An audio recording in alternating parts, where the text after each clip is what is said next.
The dense forests of New England in the late 18th and early 19th centuries harbored secrets darker than any fiction could conjure.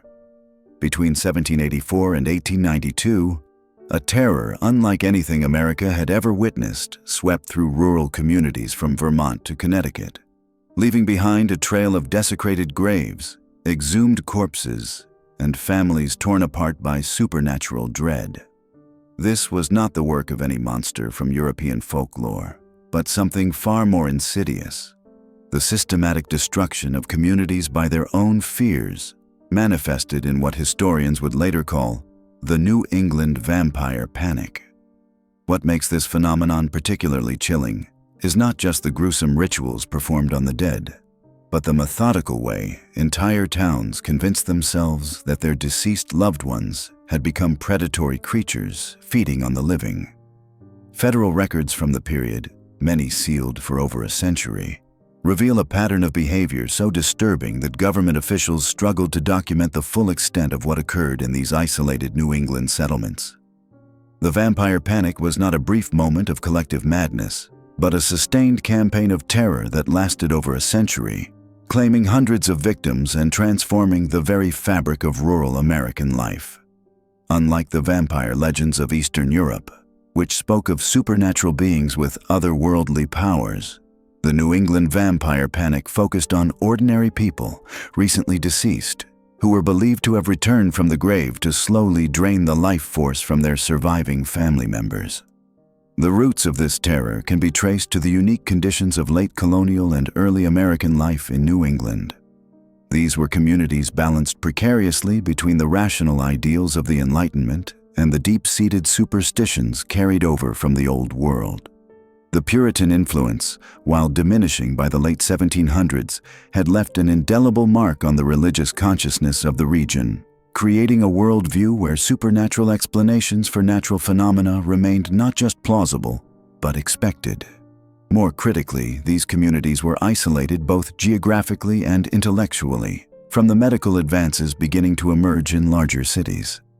When disease struck, particularly the wasting illnesses that would later be identified as tuberculosis and other consumption-related ailments, the lack of effective treatment or even basic understanding of contagion created a perfect storm of desperation and fear. The first documented case that fits the pattern of the New England vampire panic occurred in 1784 in Manchester, Vermont, where the body of Captain Isaac Burton was exhumed 6 months after his burial. Burton had died of what local records describe as a lingering fever, but after his death, 3 of his children fell ill with similar symptoms. The family, convinced that Burton was somehow feeding on his offspring from beyond the grave, petitioned local authorities for permission to examine his remains. What they found, according to surviving accounts, was a body in an unusual state of preservation, with what appeared to be fresh blood around the mouth and fingernails that seemed to have grown since burial.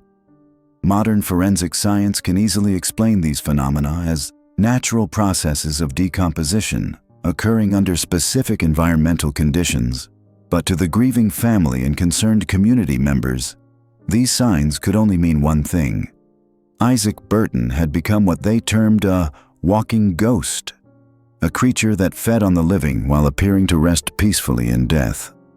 The ritual that followed established a template that would be repeated throughout New England for the next century. Burton's heart was removed from his chest and burned to ash on a nearby rock. The ashes were then mixed with water and given to his sick children to drink, based on the belief that consuming the destroyed heart of the vampire would break its hold over the living. 2 of the 3 children recovered from their illnesses, a coincidence that the community interpreted as proof of the ritual's effectiveness.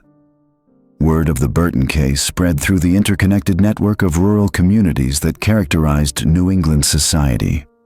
Unlike urban areas where news traveled through newspapers and formal channels, rural communities relied on a complex web of family connections, trade relationships, and religious affiliations to share information.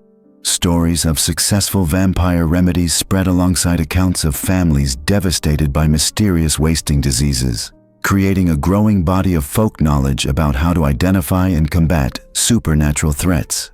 The geographical isolation of many New England communities played a crucial role in the development and persistence of vampire beliefs. Farms and small settlements were often separated by miles of dense forest, connected only by rough roads that became impassable during harsh weather. This isolation meant that when disease struck a family, they might go weeks or even months without contact with the outside world, leaving them to cope with illness and death using only their own resources and traditional knowledge. In this environment, the line between natural and supernatural explanations for misfortune became increasingly blurred. Families watching their loved ones waste away from consumption could see the disease's progression: the pale skin, the bloody cough, the gradual loss of vitality that characterized tuberculosis.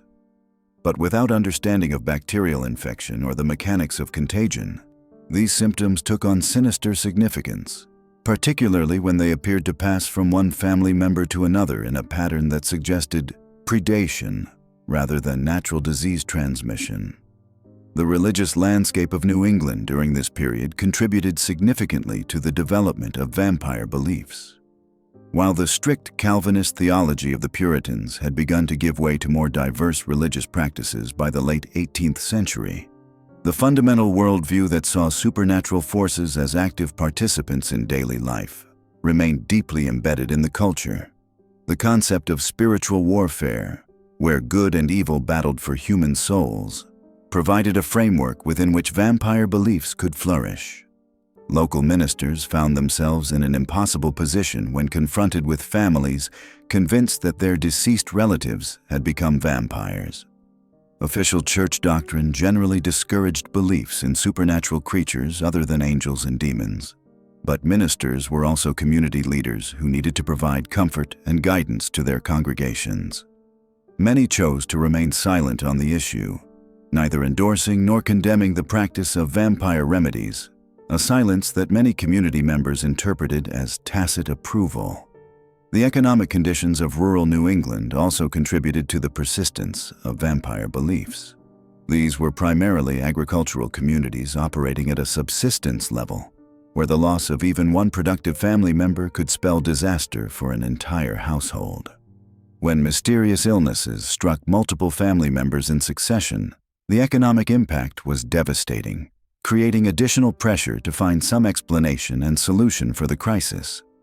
Families facing the prospect of losing multiple wage earners to wasting diseases were desperate for any remedy that offered hope of breaking the cycle of illness and death.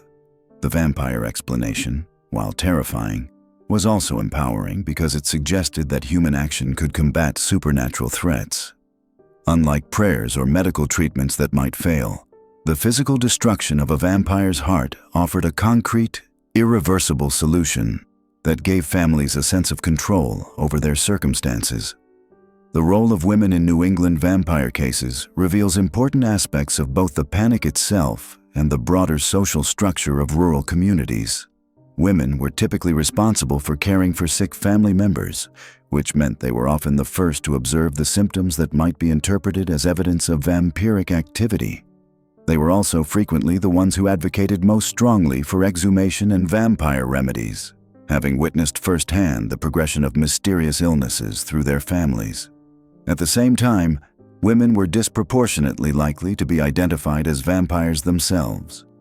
Young women who died of consumption were particularly suspect, perhaps because the disease's effects on their appearance, creating an ethereal, almost otherworldly beauty in its early stages before the final wasting, fit cultural associations between female sexuality and supernatural danger. The case of Mercy Brown, which would later become the most famous example of the New England vampire panic, exemplifies this pattern.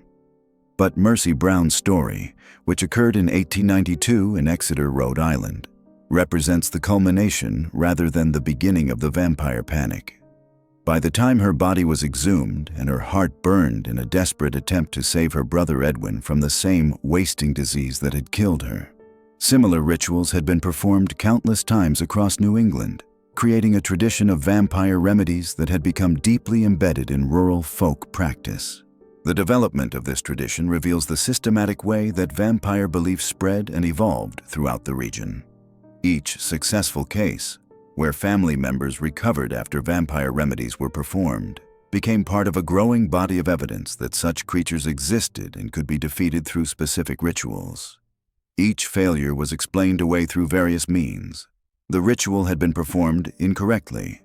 The wrong body had been identified as the vampire, or multiple vampires were operating simultaneously. This self-reinforcing system of belief created what modern sociologists would recognize as a moral panic, a phenomenon where a perceived threat to social order generates widespread fear and leads to responses that are disproportionate to the actual danger. But unlike most moral panics, which tend to be relatively brief and focused on living people or social behaviors, the New England vampire panic targeted the dead and persisted for over a century, suggesting something deeper and more troubling about the psychological and social conditions that sustained it. The medical knowledge available to rural New Englanders during the height of the vampire panic was severely limited and often counterproductive. The theory of humoral medicine, inherited from ancient Greek and Roman sources, dominated medical practice and suggested that illness resulted from imbalances in the body's four humors: blood, phlegm, yellow bile, and black bile. Consumption and other wasting diseases were understood as conditions where the body's vital forces were being depleted, but the mechanisms of this depletion remained mysterious. Popular medical texts of the period, such as those available to educated farmers and local healers, often described consumption in terms that could easily be interpreted as supporting vampire theories. References to the disease consuming its victims, feeding on their vital essence, and spreading through families in patterns that suggested predation rather than contagion provided seemingly scientific support for supernatural explanations. The practice of bloodletting, still common in rural areas during the early 19th century, may have inadvertently contributed to vampire fears. Families watching medical practitioners draw blood from already weakened patients could observe firsthand how the removal of blood seemed to further weaken the sick, supporting the idea that some external force was draining their loved one's life essence. When patients died despite or because of such treatments, the failure of medical intervention left families more receptive to supernatural explanations and remedies. Local healers and folk practitioners, who often served as the primary medical care providers in isolated rural communities, found themselves navigating between traditional healing practices and the growing demand for vampire remedies. Many incorporated elements of both approaches, using herbal treatments and conventional remedies, while also performing or recommending rituals designed to combat supernatural threats. This blending of medical and magical practices further legitimized vampire beliefs by associating them with respected community healers. The legal status of vampire remedies presented another complex dimension of the panic. Technically, the exhumation and mutilation of corpses violated laws regarding the treatment of human remains, but local authorities were often reluctant to prosecute grieving families who believed they were protecting their surviving relatives. In many cases, families obtained informal permission from local officials or clergy before performing vampire rituals, creating a quasi-legal framework that allowed the practices to continue. Some communities went further, establishing formal procedures for investigating suspected vampire cases. Town meetings might be called to discuss whether a particular death showed signs of vampiric activity, with community leaders examining the evidence and voting on whether exhumation was warranted.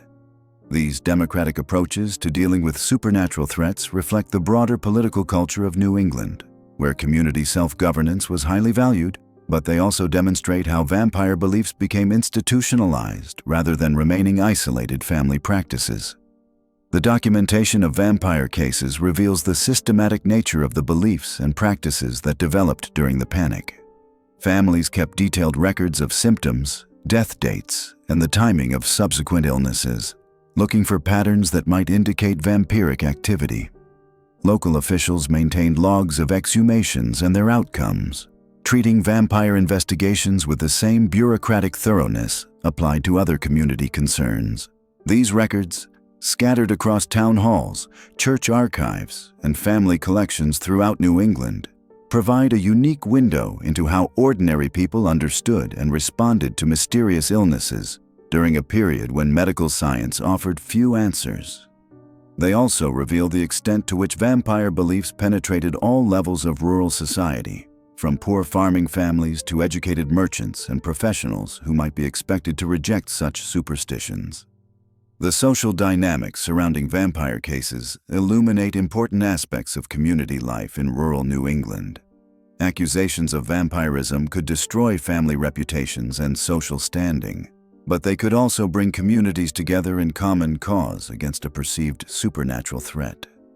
Neighbors who might otherwise have little contact would collaborate in vampire investigations, sharing observations about suspicious deaths and pooling resources to fund exhumations and remedies. These collaborative efforts created new forms of social organization that cut across traditional boundaries of family, religion, and economic status. Vampire hunting, if it can be called that, became a community activity that reinforced social bonds while simultaneously creating new sources of tension and conflict. Families who refused to participate in vampire remedies might find themselves ostracized, while those who advocated most strongly for such measures could gain influence and respect within their communities. The gendered aspects of vampire beliefs extended beyond the disproportionate targeting of young women as suspected vampires.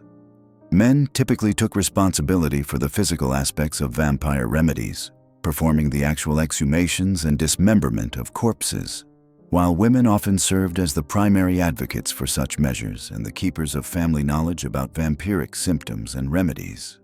This division of labor reflected broader gender roles in rural New England society, but also created new opportunities for women to exercise influence over community decisions regarding supernatural threats.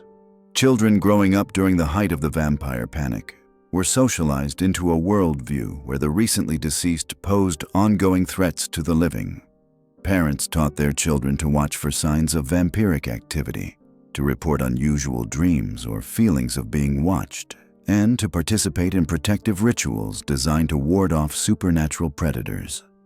These childhood experiences created lasting psychological impacts that help explain how vampire beliefs persisted across generations, despite changing social and economic conditions. The educational institutions of rural New England, primarily one-room schoolhouses staffed by young teachers with limited formal training, generally avoided direct discussion of vampire beliefs, but were unable to provide alternative explanations for the mysterious deaths that periodically swept through their communities. The absence of scientific education that could challenge supernatural explanations left children vulnerable to vampire beliefs, particularly when these beliefs were reinforced by family and community experiences. Religious education, provided through both formal church instruction and family devotions, created additional complications for understanding vampire beliefs. While official Christian doctrine rejected the existence of vampires, many of the biblical passages familiar to New England families could be interpreted as supporting the reality of supernatural threats to human life. References to evil spirits, demonic possession, and the power of blood sacrifice provided theological frameworks within which vampire beliefs could seem consistent with Christian faith. The seasonal patterns of vampire cases reflect both the epidemiology of tuberculosis and other consumption-related diseases, and the practical considerations involved in exhuming bodies from New England soil.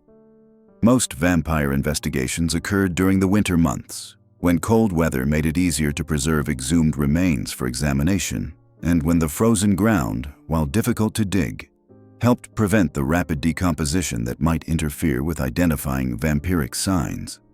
Winter was also the season when rural families were most isolated from outside contact and most vulnerable to the psychological stresses that could trigger vampire fears.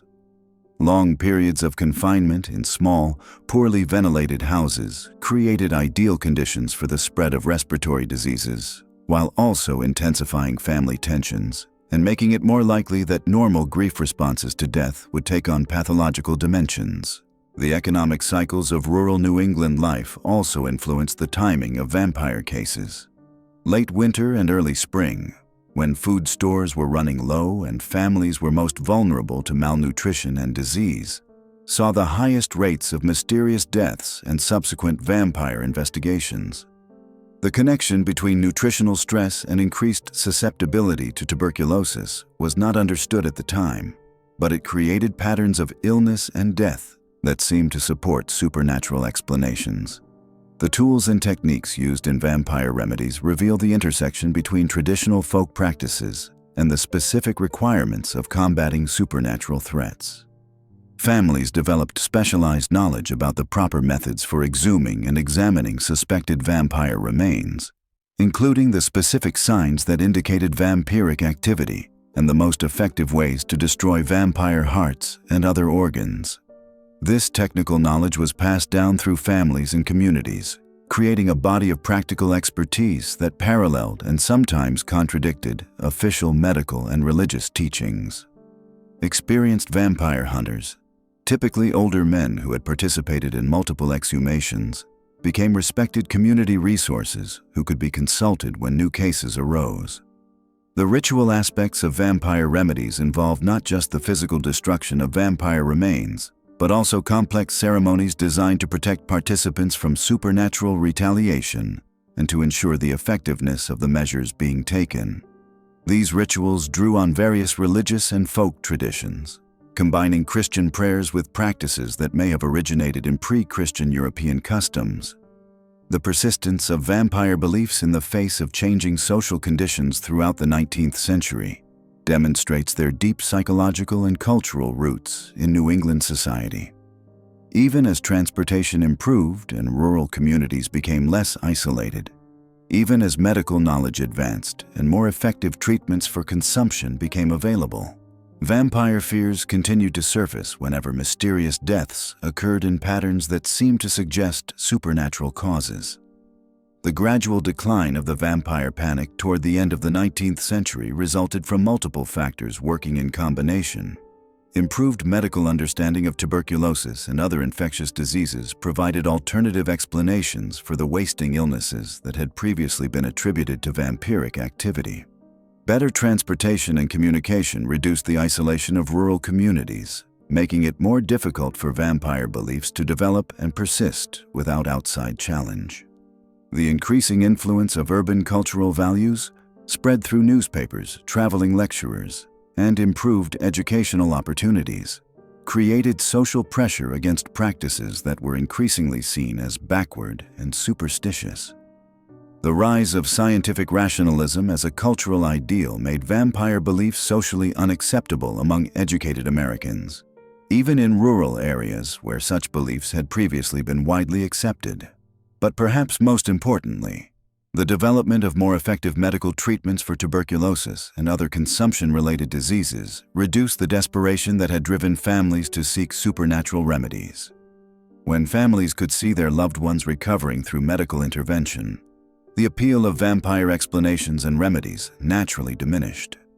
The legacy of the New England vampire panic extends far beyond its immediate impact on the communities where it occurred. The documentation of vampire cases provides invaluable insights into the folk beliefs, social structures, and psychological stresses of rural American life during a crucial period in the nation's development. These records also demonstrate how scientific and rational thinking gradually displaced supernatural explanations for natural phenomena, a process that was neither automatic nor complete. The vampire panic also reveals the complex relationships between official and unofficial forms of knowledge in American society. While educated elites generally rejected vampire beliefs, they were unable to provide effective alternatives for dealing with the medical and social crises that gave rise to such beliefs. The persistence of vampire practices despite official disapproval demonstrates the limits of top-down cultural change and the importance of addressing the underlying conditions that make supernatural explanations attractive to desperate people. Modern historians and social scientists continue to study the New England vampire panic as an example of how communities respond to unexplained threats and how folk beliefs develop and spread in isolated populations. The panic provides insights into the psychology of fear, the social dynamics of moral panics, and the ways that traditional knowledge systems adapt to changing circumstances. For the families and communities directly affected by the vampire panic, the legacy is more personal and enduring. Descendants of vampire cases often maintain family memories of ancestors who were exhumed and mutilated in desperate attempts to save the living. These memories, passed down through generations, serve as reminders of how fear and desperation can drive people to actions that seem unthinkable under normal circumstances. The physical evidence of the vampire panic persists in cemeteries throughout New England, where careful observers can still find graves that show signs of post-burial disturbance or unusual burial practices designed to prevent vampiric activity. These sites serve as tangible connections to a period when the boundary between life and death seemed far more permeable and dangerous than modern Americans typically imagine. The New England vampire panic stands as one of the most extensive and long-lasting episodes of supernatural belief in American history, involving hundreds of cases across multiple states over more than a century. It demonstrates how rational people can become convinced of irrational things when faced with circumstances that exceed their ability to understand or control, and how such beliefs can become self-reinforcing systems that resist challenge, even when alternative explanations become available. Understanding this panic requires recognizing that the people who participated in vampire remedies were not ignorant or primitive, but rather intelligent individuals doing their best to protect their families using the knowledge and resources available to them. Their actions, while disturbing from a modern perspective, were logical responses to genuine crises within the framework of their cultural and intellectual world. The story of the New England vampire panic is ultimately a story about the human response to mortality and disease, about the lengths to which people will go to protect those they love, and about the power of belief to shape reality in ways that can be both creative and destructive. The horror was far from over. While the formal trials and executions had concluded, the vampire panic of New England was entering its most insidious phase. What had begun as isolated incidents of grave desecration was evolving into something far more systematic and terrifying. The practices that would define the peak years of the panic, roughly from 1850 to 1892, represented a dark maturation of folk belief, medical ignorance, and community-sanctioned brutality. By the mid-19th century, the vampire remedies had become standardized across affected communities. What emerged was essentially a handbook of horror, passed down through whispered conversations and desperate family councils. Family members would report dreams of the deceased, strange sounds emanating from graveyards, or the peculiar way shadows seemed to linger around certain burial sites. The investigation itself followed a ritualistic pattern that varied little from Vermont to Connecticut. Community elders, often accompanied by the local physician if one was available, would convene to examine the evidence. Testimony would be gathered from family members, neighbors would be questioned about unusual occurrences, and careful attention would be paid to the progression of illness among the living. If the signs pointed toward vampiric activity, the next phase would commence with chilling efficiency. Exhumation typically occurred during daylight hours, contrary to popular assumptions about midnight grave robbing. This timing served both practical and psychological purposes. Practically, it allowed for better examination of the remains. Psychologically, it transformed what might otherwise be seen as ghoulish behavior into something resembling legitimate community action. The presence of respected townspeople, including clergy, doctors, and civic leaders, lent an air of authority to proceedings that were, in reality, acts of profound desecration. The examination of exhumed bodies followed specific criteria that had been refined through decades of practice. Fresh appearance of the corpse, particularly if it showed less decomposition than expected, was considered primary evidence of vampiric activity. Blood in the mouth or chest cavity, now understood to be normal post-mortem phenomena, was interpreted as proof that the deceased had been feeding on the living. Hair and nail growth, natural processes that continue briefly after death, were seen as signs of unholy vitality. Most damning of all was the discovery of what examiners called liquid corruption in the chest cavity, actually decomposition fluids that community members believed to be the blood of victims. Once vampiric activity was confirmed to the satisfaction of the assembled investigators, Remedial action would be swift and brutal. The most common practice involved the removal and burning of the heart, often accompanied by the lungs and other organs from the chest cavity.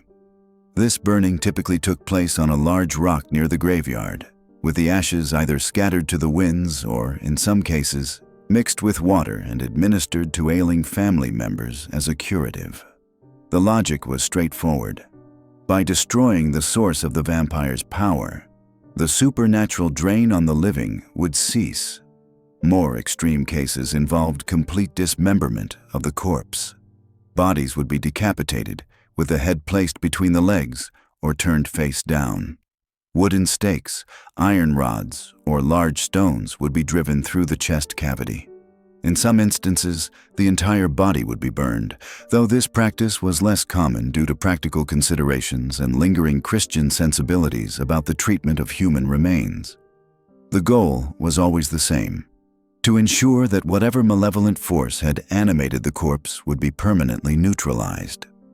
The medical establishment of the era found itself in an awkward position regarding these practices. Many physicians understood that tuberculosis was the actual culprit behind the symptoms attributed to vampirism, but medical knowledge of the disease remained primitive. Germ theory was still emerging, antibiotics were decades away, and effective treatments were virtually non-existent. Faced with their own professional helplessness against the wasting disease, some doctors chose to remain silent about community vampire remedies, rather than offer alternative solutions they knew to be equally ineffective.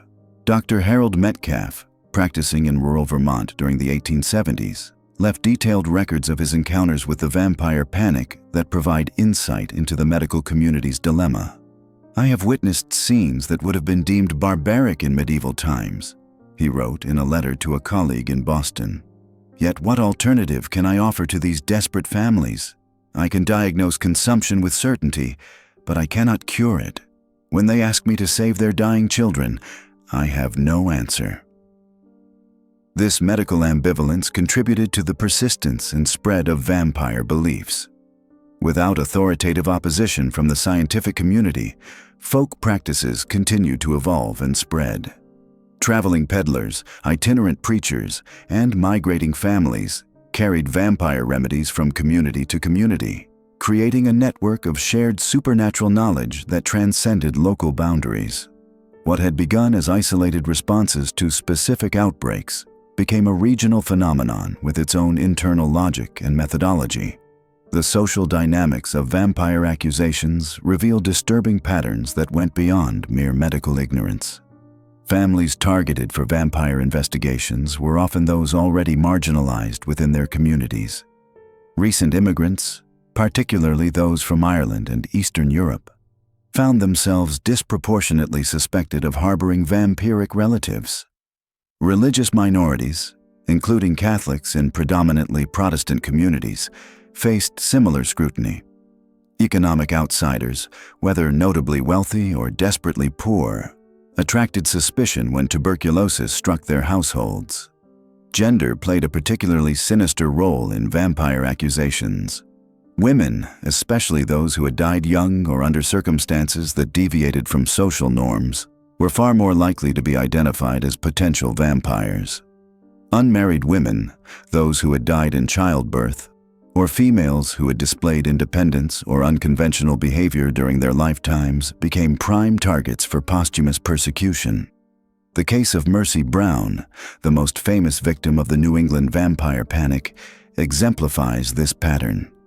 Young, unmarried, and having died of tuberculosis, she embodied the profile that communities had learned to fear. The psychological impact of the vampire panic extended far beyond the immediate families involved in exhumations and rituals. Entire communities lived in a state of heightened anxiety, where death became not just a source of grief, but of terror. Children grew up in an environment where the deceased were potential threats rather than peaceful ancestors. The normal processes of mourning and remembrance were corrupted by fear, suspicion, and the ever-present possibility that a loved one's grave might be violated in the name of community protection. Religious institutions found themselves navigating treacherous theological territory. While vampire beliefs clearly contradicted Christian teachings about death and resurrection, many clergy members were reluctant to oppose practices that offered comfort to their parishioners. Some ministers attempted to redirect vampire fears toward more orthodox concerns about sin and redemption, arguing that proper Christian burial and prayer were sufficient protection against supernatural threats. Others chose to focus on the living rather than the dead, emphasizing pastoral care for the sick and bereaved while avoiding direct confrontation with popular beliefs about vampirism. The economic dimensions of the vampire panic were equally complex. Gravediggers, undertakers, and others involved in burial practices found their services in high demand as communities sought to implement increasingly elaborate protections against vampiric activity. Specialized tools for exhumation and corpse examination became common items in rural communities. The sale of protective amulets, blessed objects, and folk remedies created a cottage industry around vampire prevention and cure. Some unscrupulous individuals exploited community fears for personal gain. Self-proclaimed experts in vampire detection offered their services for a fee, traveling from town to town to examine suspected cases. These vampire hunters, as they came to be known, possessed no genuine expertise, but had learned to recognize the signs that communities expected to find. Their involvement often escalated situations that might otherwise have been resolved through less dramatic means, as their professional reputations depended on confirming vampiric activity rather than providing rational explanations for unusual circumstances. The documentation of vampire cases during this period reveals the development of increasingly sophisticated record-keeping practices.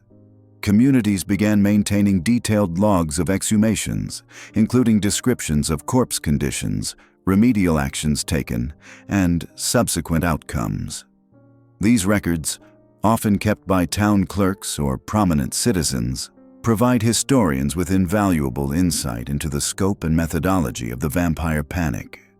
They also demonstrate how thoroughly these practices had become integrated into normal community governance, with vampire investigations receiving the same careful documentation as property transfers or tax assessments. The peak intensity of the vampire panic coincided with broader social upheavals in American society. The Civil War had disrupted traditional communities and created massive population movements. Industrialization was transforming rural economies and social structures.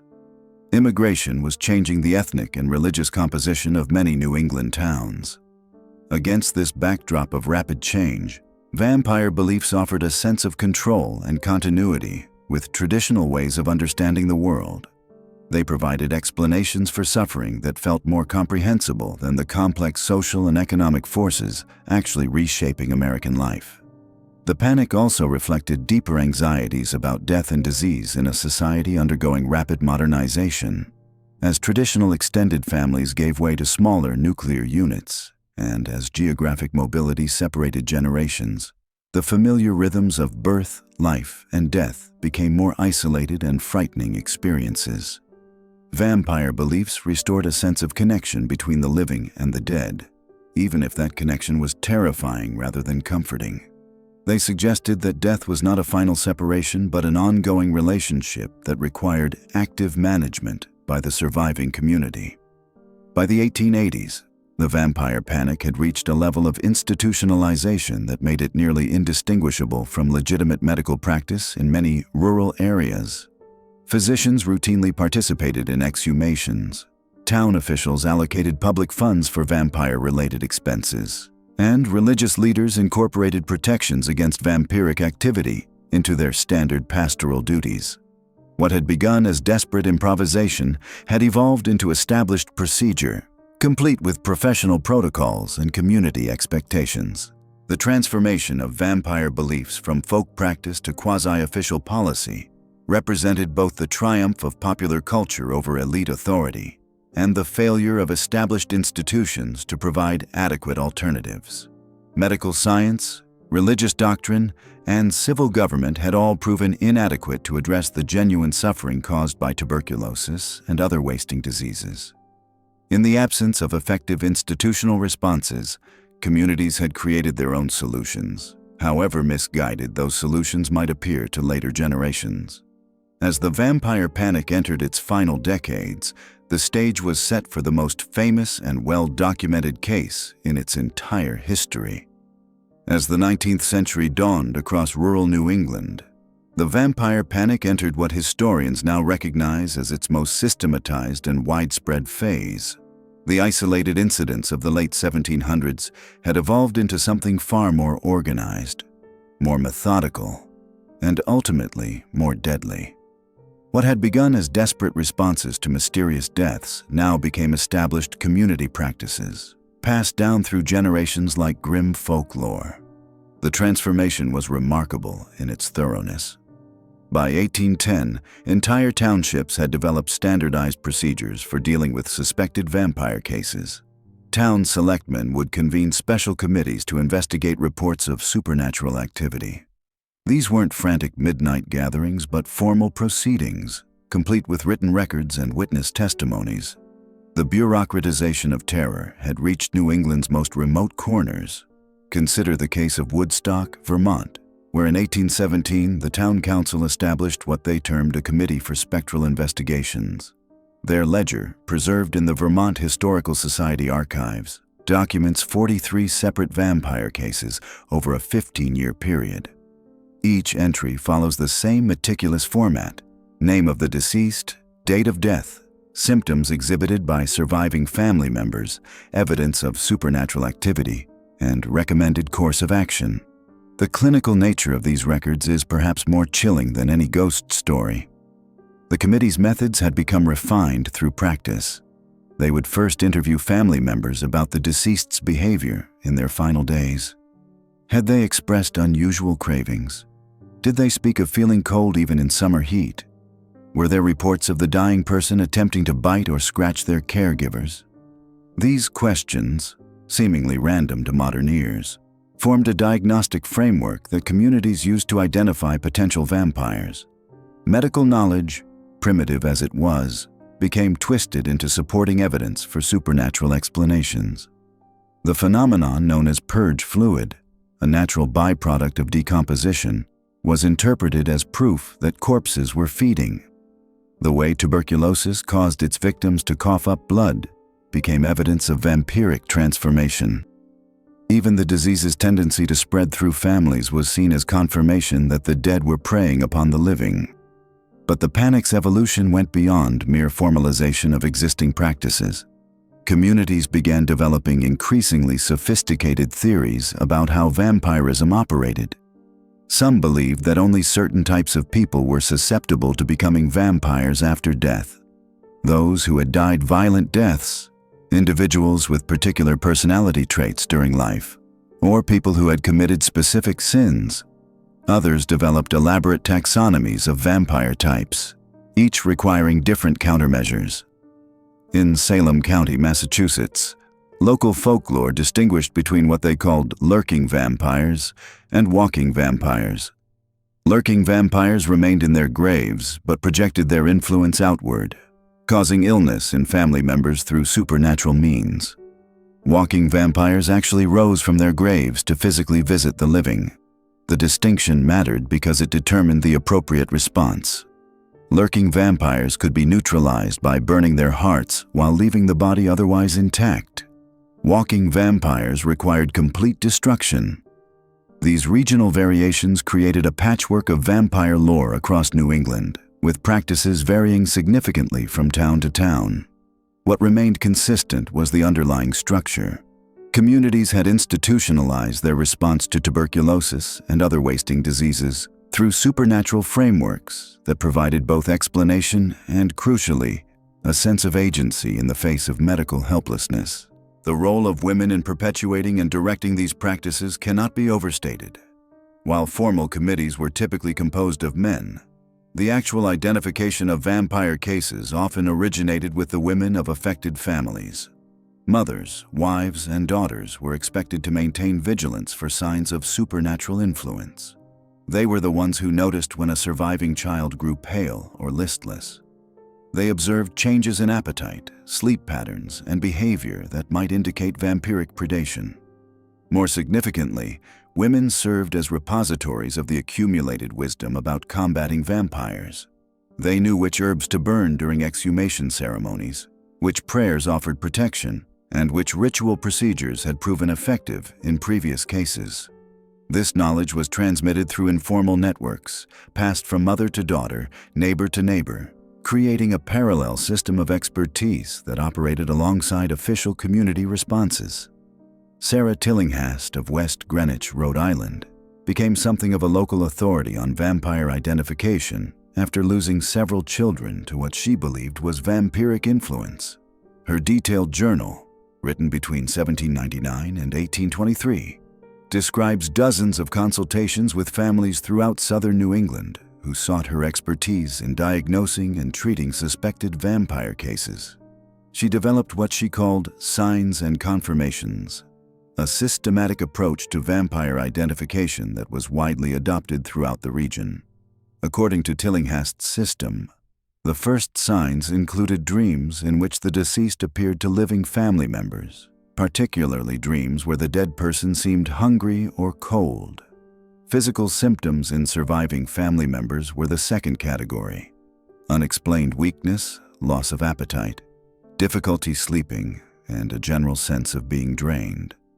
The third category involved environmental signs: unexplained sounds around the deceased's grave, animals avoiding the burial site, or unusual weather patterns following the death. Confirmations required physical examination of the corpse. A body that appeared too well preserved, the presence of fresh blood around the mouth or nose, or a swollen appearance were all considered definitive proof of vampirism. Most decisive was the condition of the heart and liver, which were expected to be reduced to dust in a properly deceased individual, but remained intact in vampires. The geographic spread of these practices followed predictable patterns. Rural communities with limited contact with urban centers were most susceptible to vampire panics, but the phenomenon wasn't limited to isolated backwaters. Even relatively sophisticated towns like Exeter, Rhode Island, and Manchester, Vermont, experienced significant vampire scares during this period. The key factor wasn't isolation per se, but rather the density of tuberculosis cases and the absence of effective medical intervention. Transportation routes played a crucial role in spreading both the disease and the supernatural explanations for it. Tuberculosis followed trade routes, river valleys, and migration patterns. So did vampire lore. A family fleeing a vampire panic in one town might carry both the infection and the belief system to their new community. Traveling merchants, itinerant preachers, and seasonal laborers all served as vectors for both biological and cultural transmission. The economic impact of vampire panics was substantial but rarely discussed in historical accounts. Communities invested significant resources in vampire investigations and countermeasures. The cost of multiple exhumations, specialized ritual materials, and the time lost to vampire-related activities represented a considerable burden for subsistence farming communities. Some families went into debt paying for elaborate protective measures or fled their homes entirely, abandoning property and possessions. More subtly, vampire panics disrupted normal social and economic relationships. Families under suspicion of harboring vampires found themselves ostracized, unable to conduct normal business or maintain social connections. Young people from affected families had difficulty finding marriage partners. Even after vampire scares subsided, the social consequences often persisted for years. The religious establishment's response to vampire panics varied considerably. Some ministers condemned the practices as superstitious nonsense that contradicted Christian teaching about death and resurrection. Others found ways to accommodate vampire beliefs within their theological frameworks, arguing that God might permit the dead to return as punishment for sin or as tests of faith. A few actively promoted vampire investigations as necessary spiritual warfare against demonic forces. Reverend Joshua Spalding of Salem, Massachusetts, represents the accommodating approach. His 1821 sermon, On the Restless Dead and Their Divine Purpose, argued that vampire cases were manifestations of divine judgment that required community response. He developed what he called sanctified procedures for vampire investigations that incorporated Christian prayers and biblical references while maintaining the essential elements of traditional exhumation and destruction rituals. In contrast, Reverend Timothy Dwight of New Haven, Connecticut, launched a sustained campaign against vampire beliefs, publishing pamphlets and delivering sermons that attributed the phenomena to medical ignorance and dangerous superstition. His efforts had limited success in rural areas, but may have contributed to the eventual decline of vampire panics in more urbanized regions. The arrival of more sophisticated medical knowledge began to erode vampire beliefs gradually during the 1820s and 1830s. The establishment of medical colleges in New England produced doctors with better understanding of disease transmission and the natural processes of death and decomposition. These physicians often found themselves in direct conflict with community leaders who insisted on traditional vampire investigations. Dr. Harold Metcalf of Montpelier, Vermont, kept detailed records of his encounters with vampire cases throughout his 40-year career. His journal describes the frustration of trying to explain tuberculosis transmission to families convinced that supernatural forces were at work.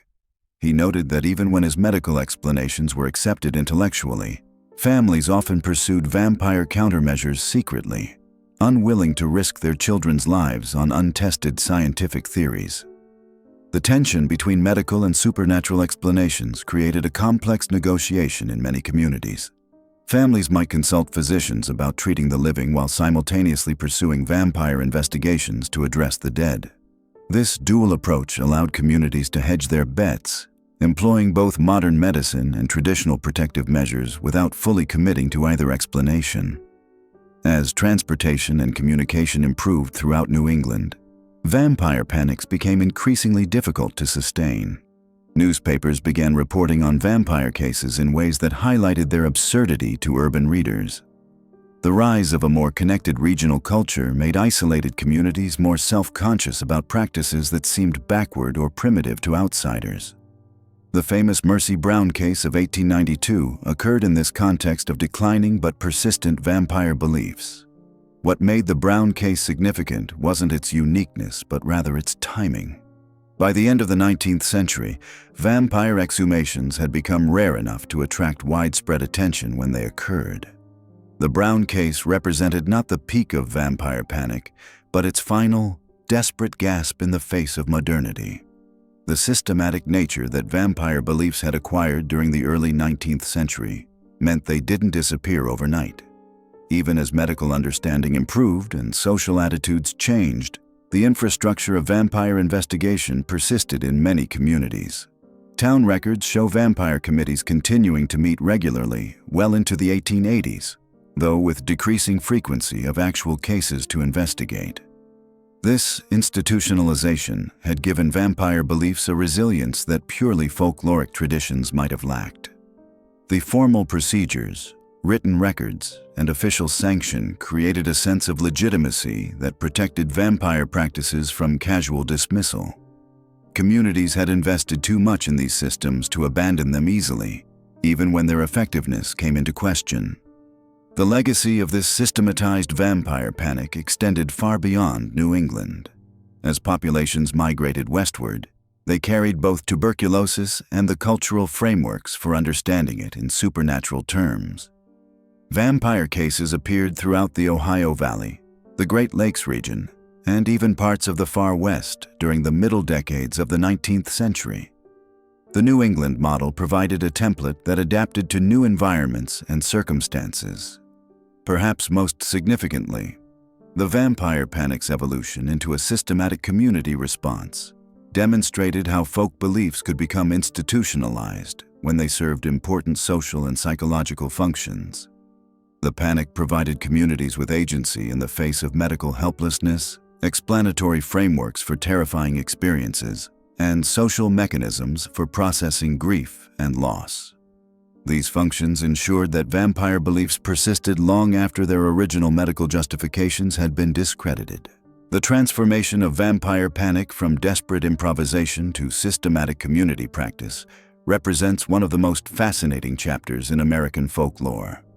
It shows how quickly and thoroughly supernatural explanations could become embedded in the institutional fabric of seemingly rational communities. The bureaucratization of the supernatural created a feedback loop that reinforced and perpetuated beliefs that might otherwise have faded when confronted with contrary evidence.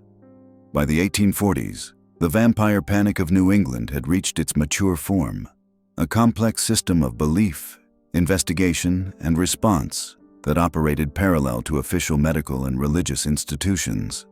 This system would persist for another half-century, adapting to changing circumstances while maintaining its essential character. The systematic approach to vampire hunting that emerged from the scattered cases of the 1780s and 1790s reached its full maturity during the first decades of the 19th century. What had begun as isolated acts of desperate families evolved into a complex network of practices, beliefs, and institutions that would define rural New England communities for generations to come. By 1820, the identification and treatment of suspected vampires had become as routine as any other community response to crisis. Towns maintained unofficial but widely understood protocols for dealing with consumption outbreaks that claimed multiple family members. These procedures were passed down through generations of midwives, ministers, and community elders who served as the keepers of this dark knowledge. The process typically began with what communities called the watching period. When someone died of consumption, particularly if they were young or had died during an active outbreak affecting multiple families, designated community members would monitor the surviving relatives for signs of continued affliction. This watching could last anywhere from 3 months to a full year, depending on local customs and the severity of the original outbreak. During this period, families were expected to report any unusual occurrences. Dreams featuring the deceased, unexplained illnesses among survivors, livestock deaths, or even minor accidents could all be interpreted as evidence of vampiric activity. The watchers, usually respected women in the community who had experience with such matters, would document these reports and assess whether intervention was necessary. What made this system particularly insidious was its self-reinforcing nature.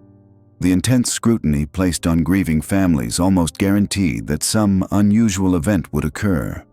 A widow's restless sleep, a child's fever, a cow's failure to produce milk, all became potential evidence of supernatural interference.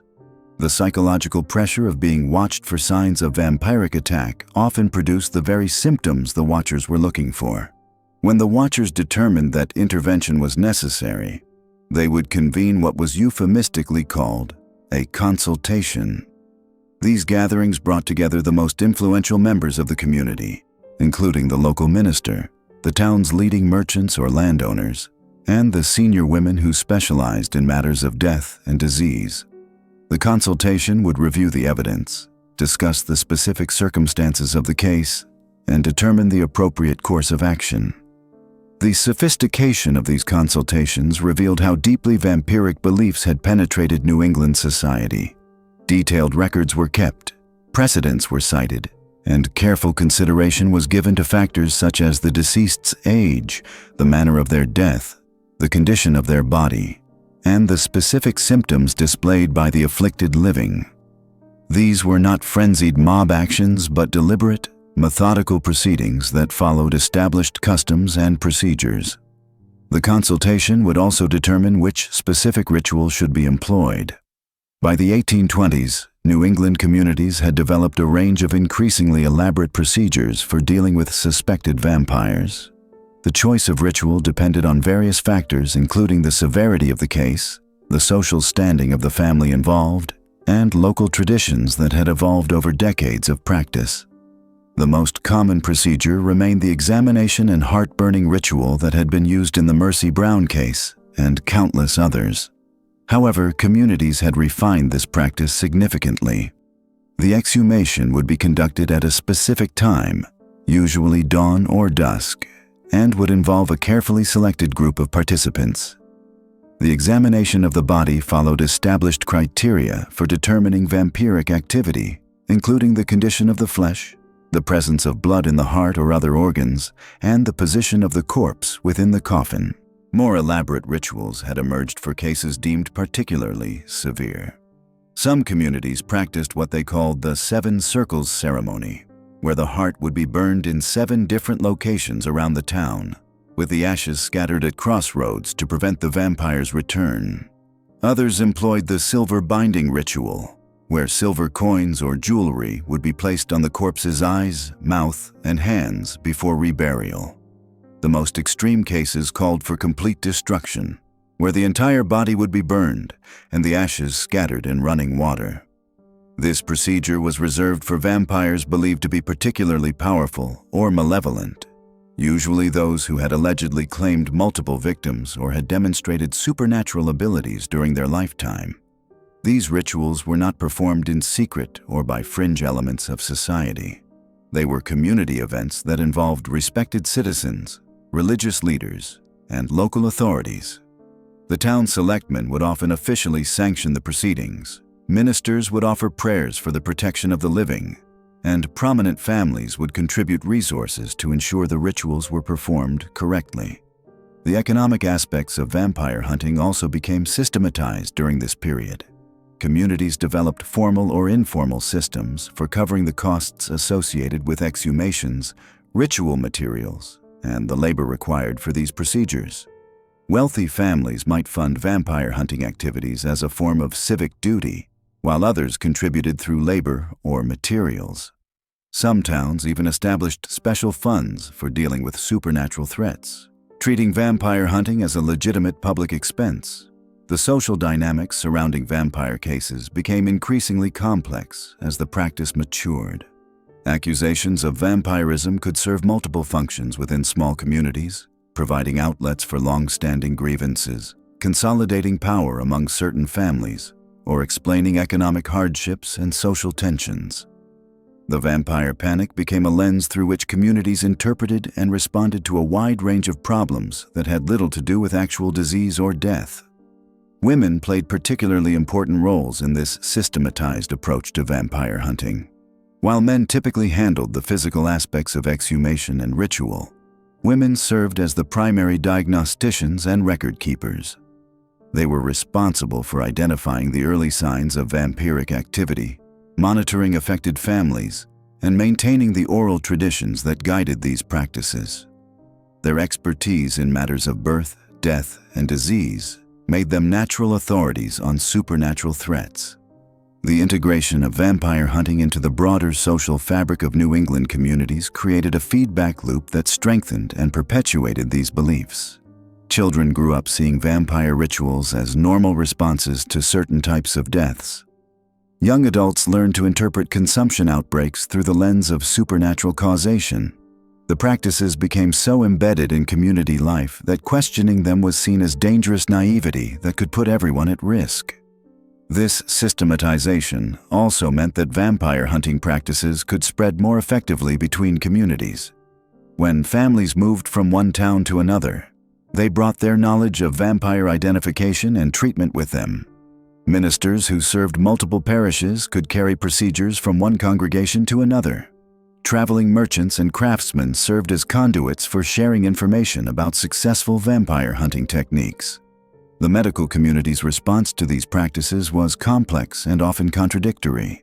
While educated physicians increasingly understood the true nature of consumption, many were reluctant to directly challenge beliefs that were so deeply embedded in their communities. Some doctors attempted to work within the system, offering medical explanations for vampiric symptoms, while not directly opposing the rituals themselves.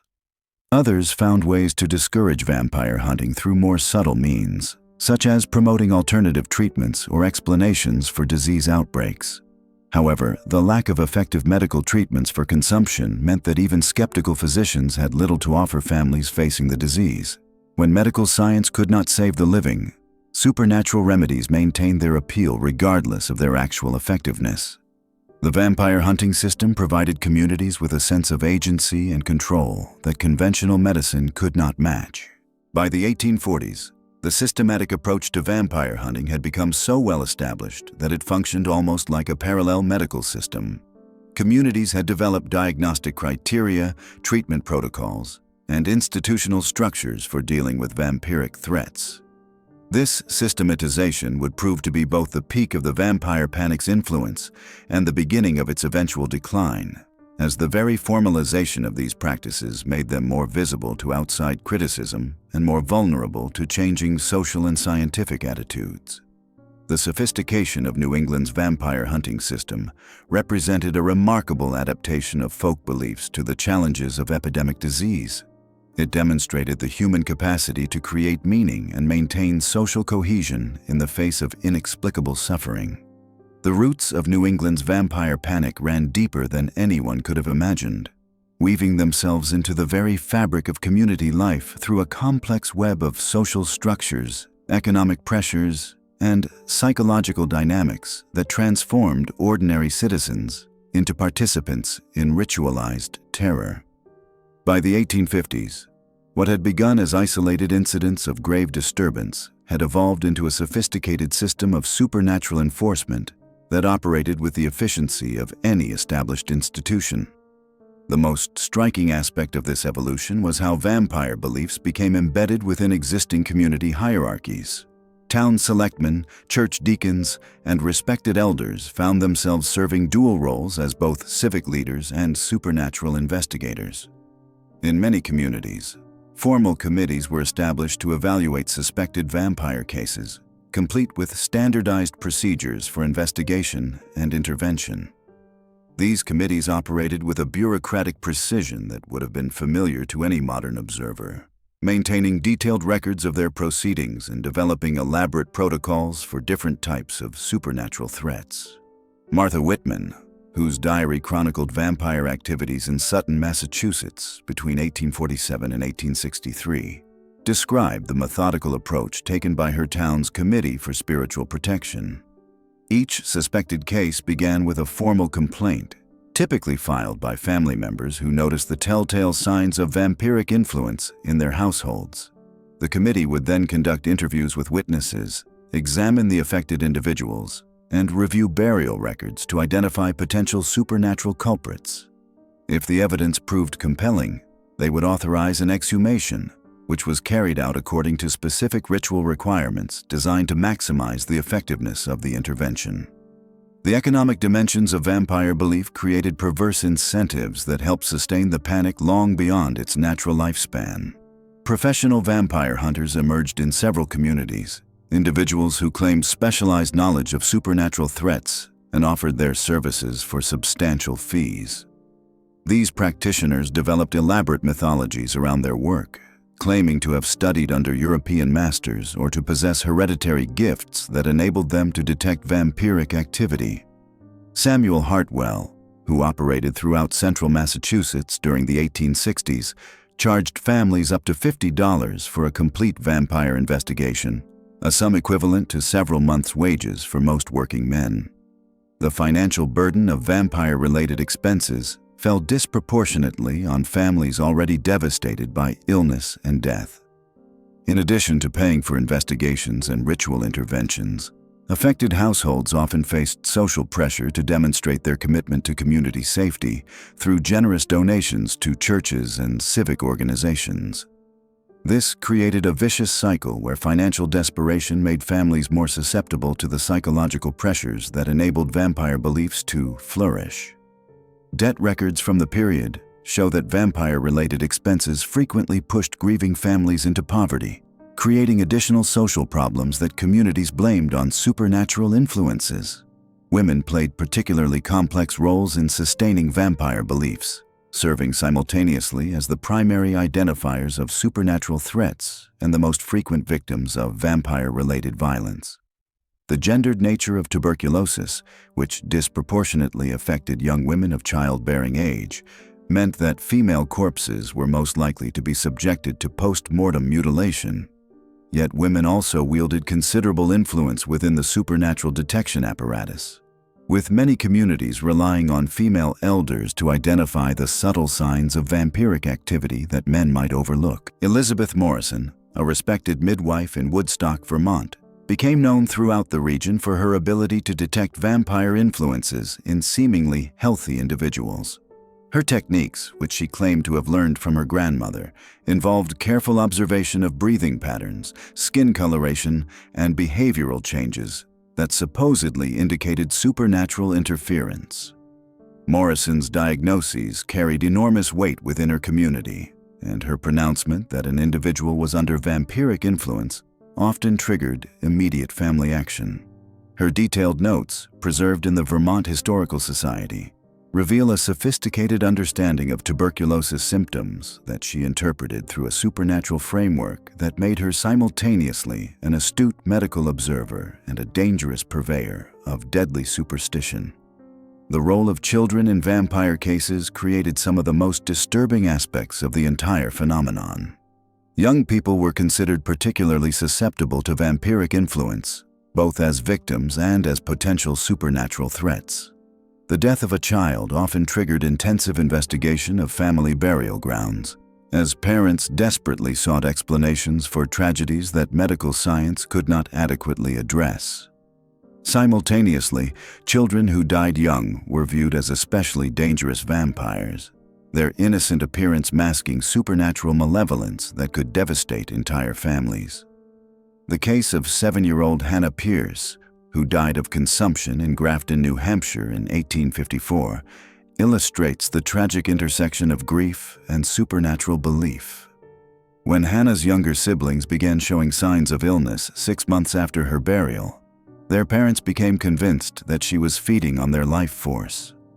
The subsequent exhumation revealed what investigators interpreted as clear evidence of vampiric activity, including the presence of liquid blood in Hannah's heart and the unusually preserved state of her corpse. The ritual burning of Hannah's heart, conducted by her own father while her surviving siblings watched, represented the depths of desperation that vampire beliefs could inspire in otherwise loving families. Regional variations in vampire practices reflected the complex interplay between local traditions, ethnic influences, and environmental factors that shaped supernatural beliefs throughout New England. Coastal communities, with their connections to international trade and diverse populations, tended to develop more elaborate ritual practices that incorporated elements from various folk traditions. Inland farming communities often maintained simpler but more violent approaches to vampire elimination, reflecting both their isolation from cosmopolitan influences and their more immediate relationship with death and disease. The influence of immigrant communities introduced new dimensions to existing vampire beliefs, as Irish, German, and Eastern European settlers brought their own supernatural traditions to New England. These cultural exchanges created hybrid belief systems that combined elements from multiple folk traditions, often resulting in more complex and persistent forms of vampire panic. In communities with significant Irish populations, vampire beliefs merged with traditional fears of the undead to create particularly elaborate ritual requirements for dealing with suspected supernatural threats. The documentation of vampire activities became increasingly sophisticated as the panic matured, with communities developing standardized forms for recording supernatural incidents and maintaining detailed archives of their interventions. These records, many of which survive in local historical societies, provide unprecedented insight into the bureaucratization of supernatural belief. Town clerks recorded vampire-related expenses alongside routine municipal expenditures, treating the costs of exhumations and ritual materials as legitimate civic responsibilities equivalent to road maintenance or poor relief. The psychological mechanisms that sustained vampire beliefs operated through a complex interaction of social pressure, confirmation bias, and the human tendency to find patterns in random events. Communities developed elaborate explanatory frameworks that could account for any possible outcome of their supernatural interventions. If a family's health improved after a vampire ritual, this proved the effectiveness of their actions. If conditions worsened, this indicated either incomplete intervention or the presence of additional supernatural threats requiring further investigation. The social function of vampire beliefs extended far beyond their ostensible purpose of protecting communities from supernatural threats. These practices served as mechanisms for social control, allowing communities to enforce conformity and punish deviation through accusations of supernatural involvement. Families who challenged community consensus about vampire cases often found themselves subjected to social ostracism or direct accusations of harboring vampiric influences. This created powerful incentives for public participation in vampire-related activities, even among individuals who privately question the validity of such beliefs. The persistence of vampire practices in the face of increasing medical knowledge and social change reflected their deep integration into community structures and their effectiveness in addressing psychological needs that rational explanations could not satisfy. Even as physicians began to understand the true nature of tuberculosis and other wasting diseases, many communities continued to hedge their bets by combining medical treatment with traditional supernatural interventions. This dual approach allowed people to benefit from advancing medical knowledge while maintaining the psychological comfort provided by familiar ritual practices. The geographic spread of vampire beliefs followed predictable patterns related to trade routes, family connections, and communication networks that linked New England communities. Detailed analysis of documented vampire cases reveals clear clusters around major transportation corridors, suggesting that these beliefs spread through normal social and economic interactions, rather than through any coordinated supernatural conspiracy. The timing of vampire incidents in different communities often correlated with the movement of infected individuals along these same routes, creating a tragically ironic situation where both disease and the supernatural beliefs designed to combat it followed identical geographic patterns. The seasonal timing of vampire activities reflected both the medical realities of tuberculosis transmission and the agricultural rhythms that governed rural life throughout New England. Most vampire incidents occurred during the late winter and early spring months, when tuberculosis symptoms typically worsened and when farming communities had the time and energy to conduct elaborate ritual interventions. As the 19th century dawned, the vampire panic of New England entered what would prove to be its most systematic and institutionalized period. The scattered, desperate acts of earlier decades had evolved into something far more organized and methodical. Communities that had once approached suspected vampirism with hesitation and fear now possessed detailed protocols, established committees, and carefully documented procedures for identifying and neutralizing the undead threat. The transformation was remarkable. What had begun as isolated incidents driven by grief and desperation had become an accepted part of rural New England's response to unexplained deaths and wasting illnesses. Town records from this period reveal the extent to which vampire hunting had become bureaucratized. Selectmen appointed investigation committees, ministers offered theological guidance on proper exhumation procedures, and local physicians provided medical justification for the rituals that followed. Consider the case of Woodstock, Vermont, where in 1817 the town established what they called a Committee for Supernatural Inquiry. This body, composed of respected community members including the local minister, the town doctor, and 3 prominent farmers, was tasked with investigating any deaths that exhibited what they termed suspicious characteristics. Their meeting minutes, preserved in the town archives, provide a chilling glimpse into how thoroughly the vampire panic had infiltrated local government. The committee developed an elaborate scoring system to evaluate potential vampire cases. A sudden death earned 2 points. Evidence of the deceased appearing in dreams or visions added 3 points. Reports of livestock dying or behaving strangely near the grave contributed another 2 points. If the total exceeded 7 points, the committee would authorize an exhumation and examination of the remains. This systematic approach removed much of the emotional chaos that had characterized earlier vampire investigations, replacing it with a cold, bureaucratic efficiency that somehow made the entire enterprise even more disturbing. The influence of gender dynamics during this period cannot be understated. Young women, particularly those who had died of consumption, were disproportionately suspected of vampirism. The cultural association between feminine beauty and dangerous seduction merged with existing fears about the disease's mysterious nature to create a perfect storm of suspicion. Unmarried women who had died young were especially vulnerable to posthumous accusations, as their deaths were seen as particularly unnatural, and their lack of family protection made them easy targets for community fear. Sarah Tillinghast of West Greenwich, Rhode Island, exemplifies this pattern. When the 19-year-old died of consumption in 1799, she was initially mourned as any young person would be. However, when her younger siblings began showing signs of the same wasting disease, whispers began to circulate. Sarah had been seen in dreams, neighbors reported. Strange sounds emanated from the family plot at night. Most damning of all, her beauty had been remarked upon by many in the community, leading some to suggest that such attractiveness was itself suspicious, a lure used by dark forces. The economic pressures that intensified during the early 1800s played a crucial role in amplifying the vampire panic. Poor harvests, harsh winters, and the disruption of trade during the War of 1812 created conditions of scarcity and stress that made communities more susceptible to supernatural explanations for their troubles. When families were already struggling to survive, the additional burden of unexplained deaths and illnesses pushed many beyond their ability to cope rationally. Dr. Nathan Perkins, a physician practicing in rural Connecticut during this period, documented the correlation between economic hardship and vampire accusations in his private journals.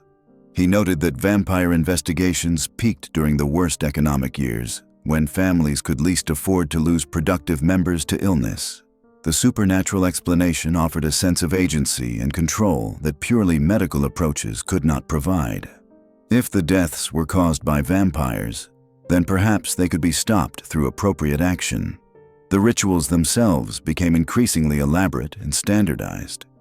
The simple heart-burning ceremonies of earlier decades evolved into complex procedures involving multiple steps and specific implements.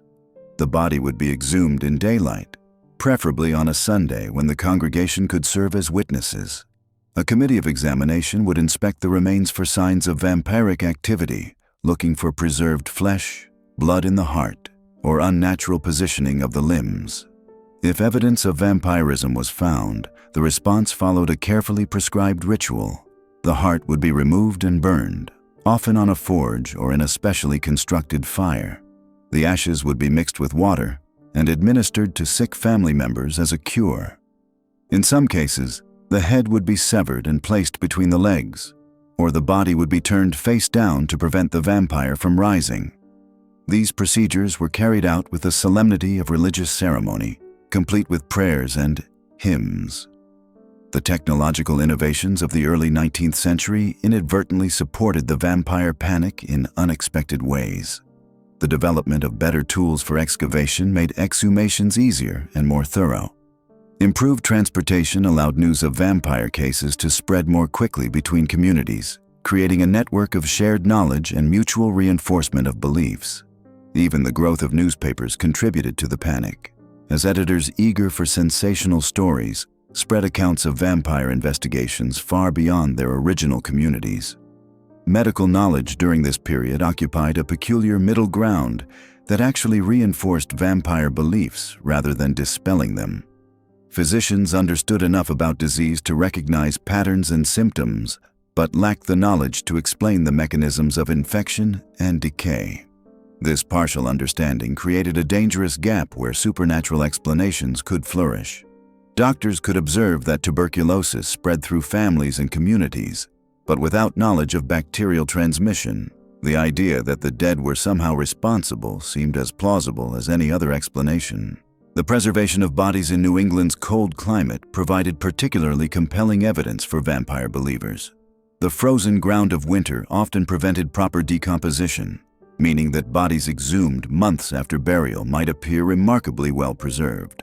To communities expecting to find skeletal remains, the discovery of flesh and blood seemed to confirm their worst fears.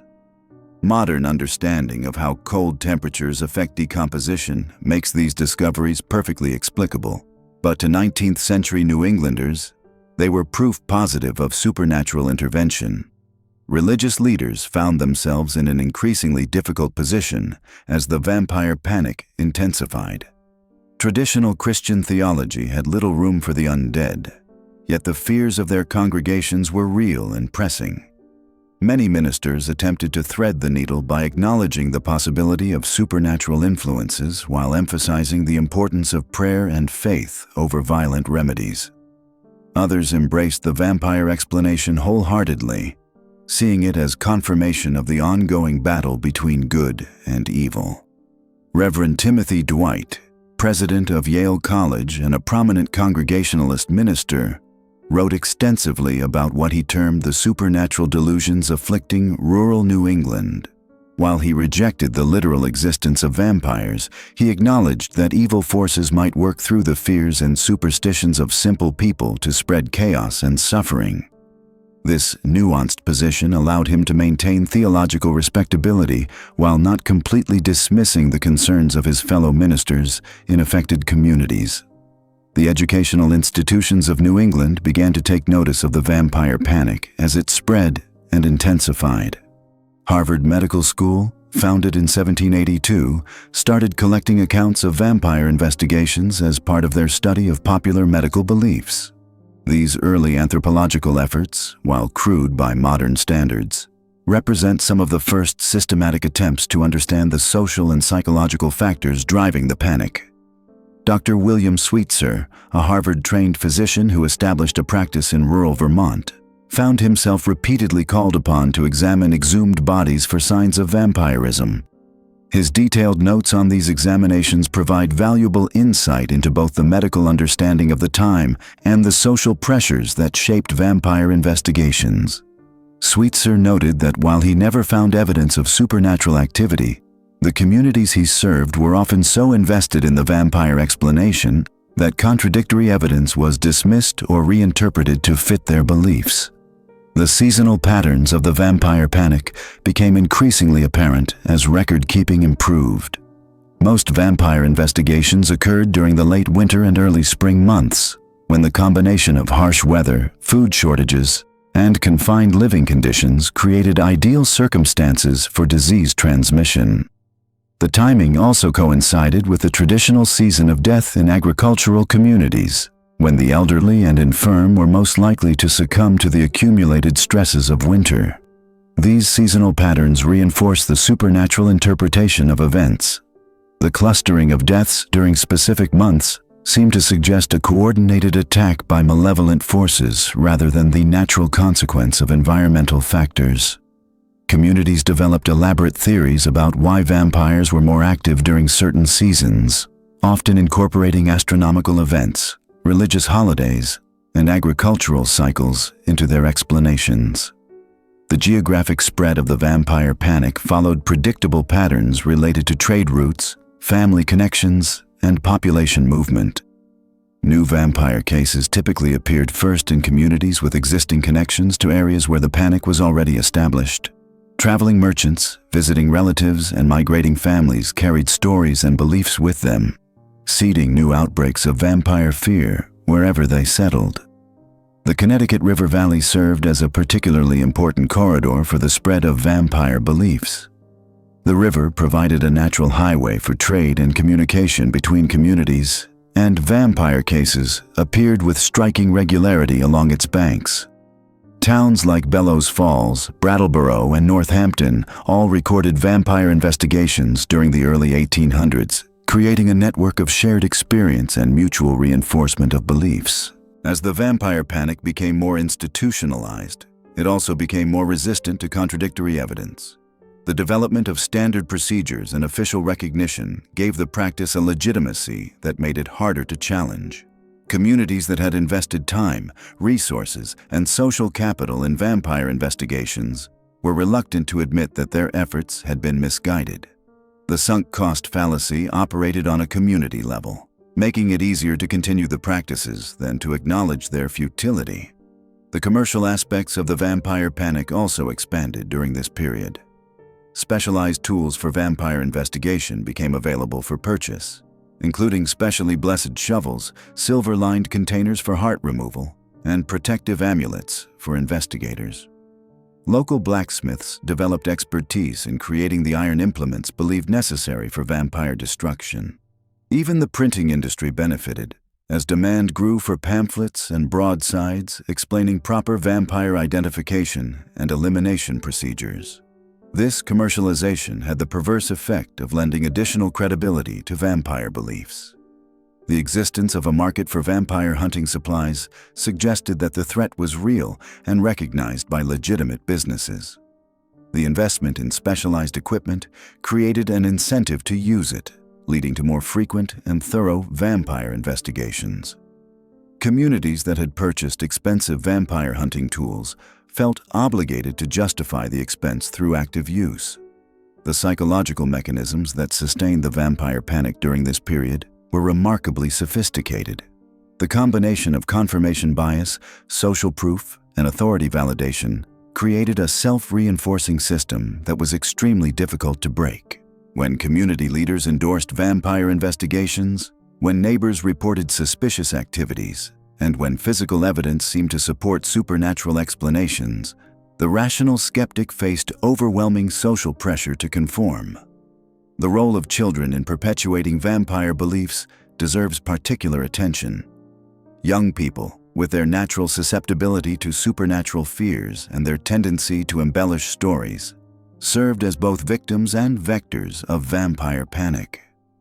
Children who lost parents or siblings to consumption often reported dreams or visions of the deceased, providing the testimonial evidence that communities needed to justify exhumations. The protection of children from supernatural threats became a powerful motivating force that overrode normal reluctance to disturb the dead. As the vampire panic matured and institutionalized during the early decades of the 19th century, it created a foundation for the even more dramatic events that would follow. The systematic approach to vampire investigation, the commercial infrastructure that supported it, and the social acceptance it had achieved would all contribute to making the later, more famous cases possible. By the 1870s, the vampire panic of New England had evolved into something far more complex and systematic than the scattered incidents of earlier decades. What had begun as isolated community responses to mysterious deaths had transformed into an elaborate network of interconnected beliefs, practices, and institutions that spanned multiple states and persisted despite growing scientific understanding of disease transmission and human anatomy. The panic had developed its own internal logic, its own hierarchy of expertise, and its own methods of self-perpetuation that would prove remarkably resistant to rational explanation or medical intervention. Communities throughout Rhode Island, Connecticut, Vermont, and parts of Massachusetts had created what amounted to a parallel system of death investigation and supernatural remediation that operated alongside but often in opposition to conventional medical and religious authorities. The sophistication of these practices by the 1870s was remarkable. Local committees of respected citizens had formed in dozens of towns, tasked with investigating suspicious deaths and determining whether supernatural intervention was necessary. These groups maintained detailed records of their activities, documenting everything from the physical appearance of exhumed bodies to the specific rituals performed to neutralize suspected vampires. The Rhode Island Historical Society archives contain ledgers from at least 12 different communities, filled with meticulous notes about body preservation, unusual markings, and the effectiveness of various protective measures. What made this systematic approach particularly disturbing was how it had begun to attract the attention of individuals who saw opportunity in the community's fears. Traveling specialists emerged, men who claimed expertise in vampire identification and elimination. These self-proclaimed experts would arrive in communities experiencing mysterious deaths, offering their services for substantial fees. They brought with them specialized tools, detailed knowledge of folklore from multiple traditions, and an air of authority that often convinced desperate families to pay handsomely for their intervention. Dr. Cornelius Blackwood, a physician practicing in Providence during this period, documented his encounters with several such specialists in letters to colleagues.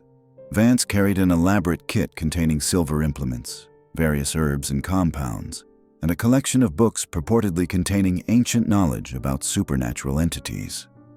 Blackwood's correspondence reveals his frustration with the influence such individuals wielded over grieving families. I have witnessed Professor Vance convince a family to pay him $30 to perform what he called a comprehensive spiritual cleansing of their recently deceased father, Blackwood wrote. This involved not only the exhumation and mutilation of the body, but also the application of various chemicals and the performance of rituals that seemed designed more to impress the living than to affect the dead. The economic aspect of the vampire panic had become increasingly significant by this time. Communities were spending substantial sums on these investigations and remediation efforts. Town records from Foster, Rhode Island, show expenditures for supernatural consultation totaling over $200 in 1874 alone, a considerable sum for a rural community. This money went toward hiring specialists, purchasing materials for protective rituals, and compensating grave diggers and others who participated in exhumation procedures. The panic had also developed its own literature and scholarly apparatus. Books purporting to explain vampire phenomena were published and circulated throughout New England, many written by the same traveling specialists who offered their services to afflicted communities.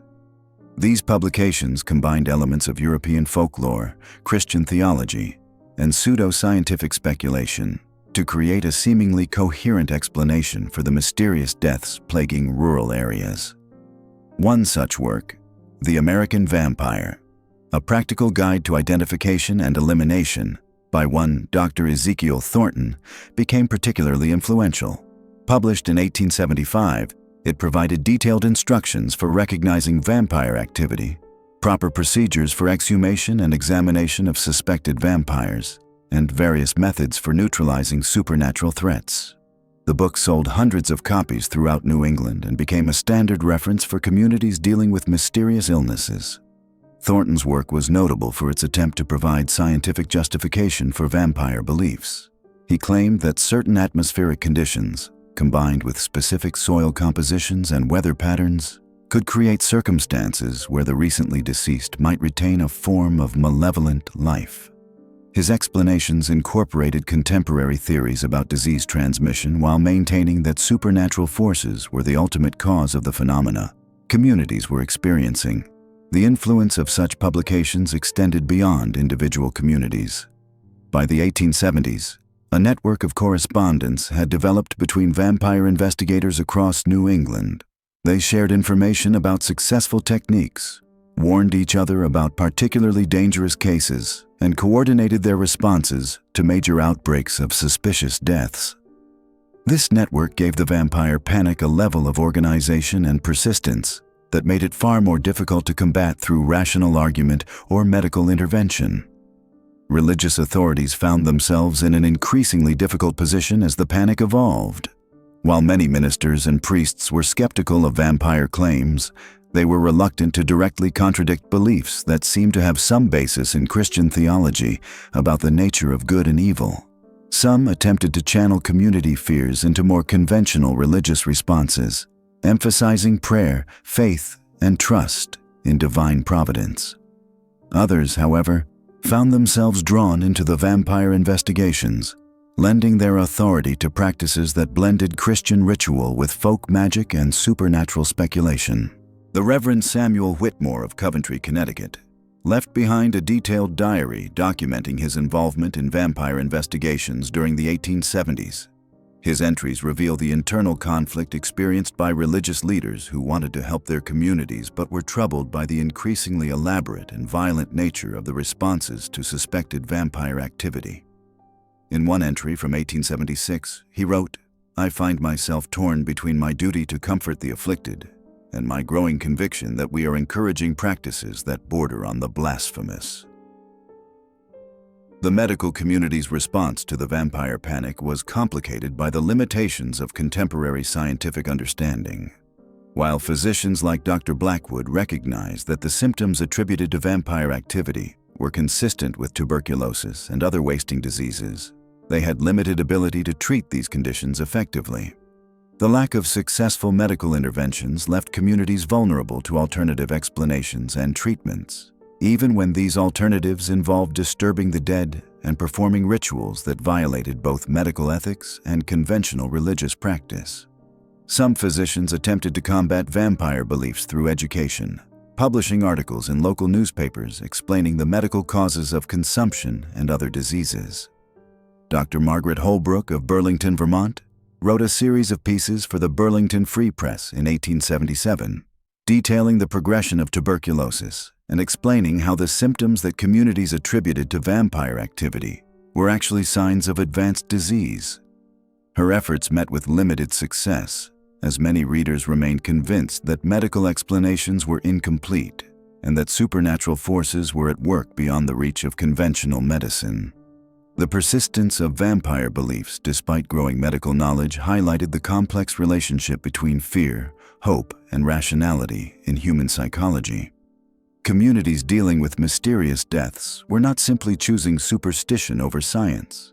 They were grappling with experiences that seemed to exceed the explanatory power of available medical knowledge.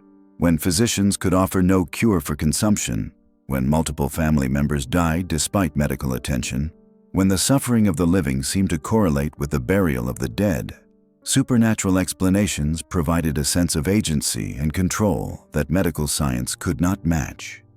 The social dynamics of vampire investigations also revealed important aspects of community structure and authority in rural New England. The committees that formed to investigate suspicious deaths typically included the most respected members of the community, successful farmers, local merchants, and individuals with reputation for wisdom and judgment. These committees operated with considerable autonomy, making decisions about exhumations and protective rituals based on their own assessment of the evidence and their understanding of supernatural threats. The authority wielded by these committees was significant and sometimes controversial.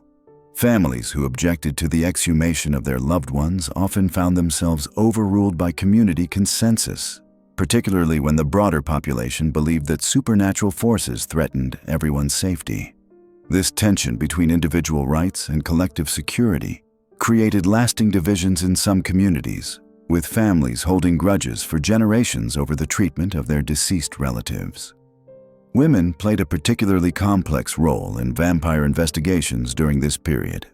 While the formal committees were typically composed of men, women were often central to the identification of supernatural threats and the performance of protective rituals.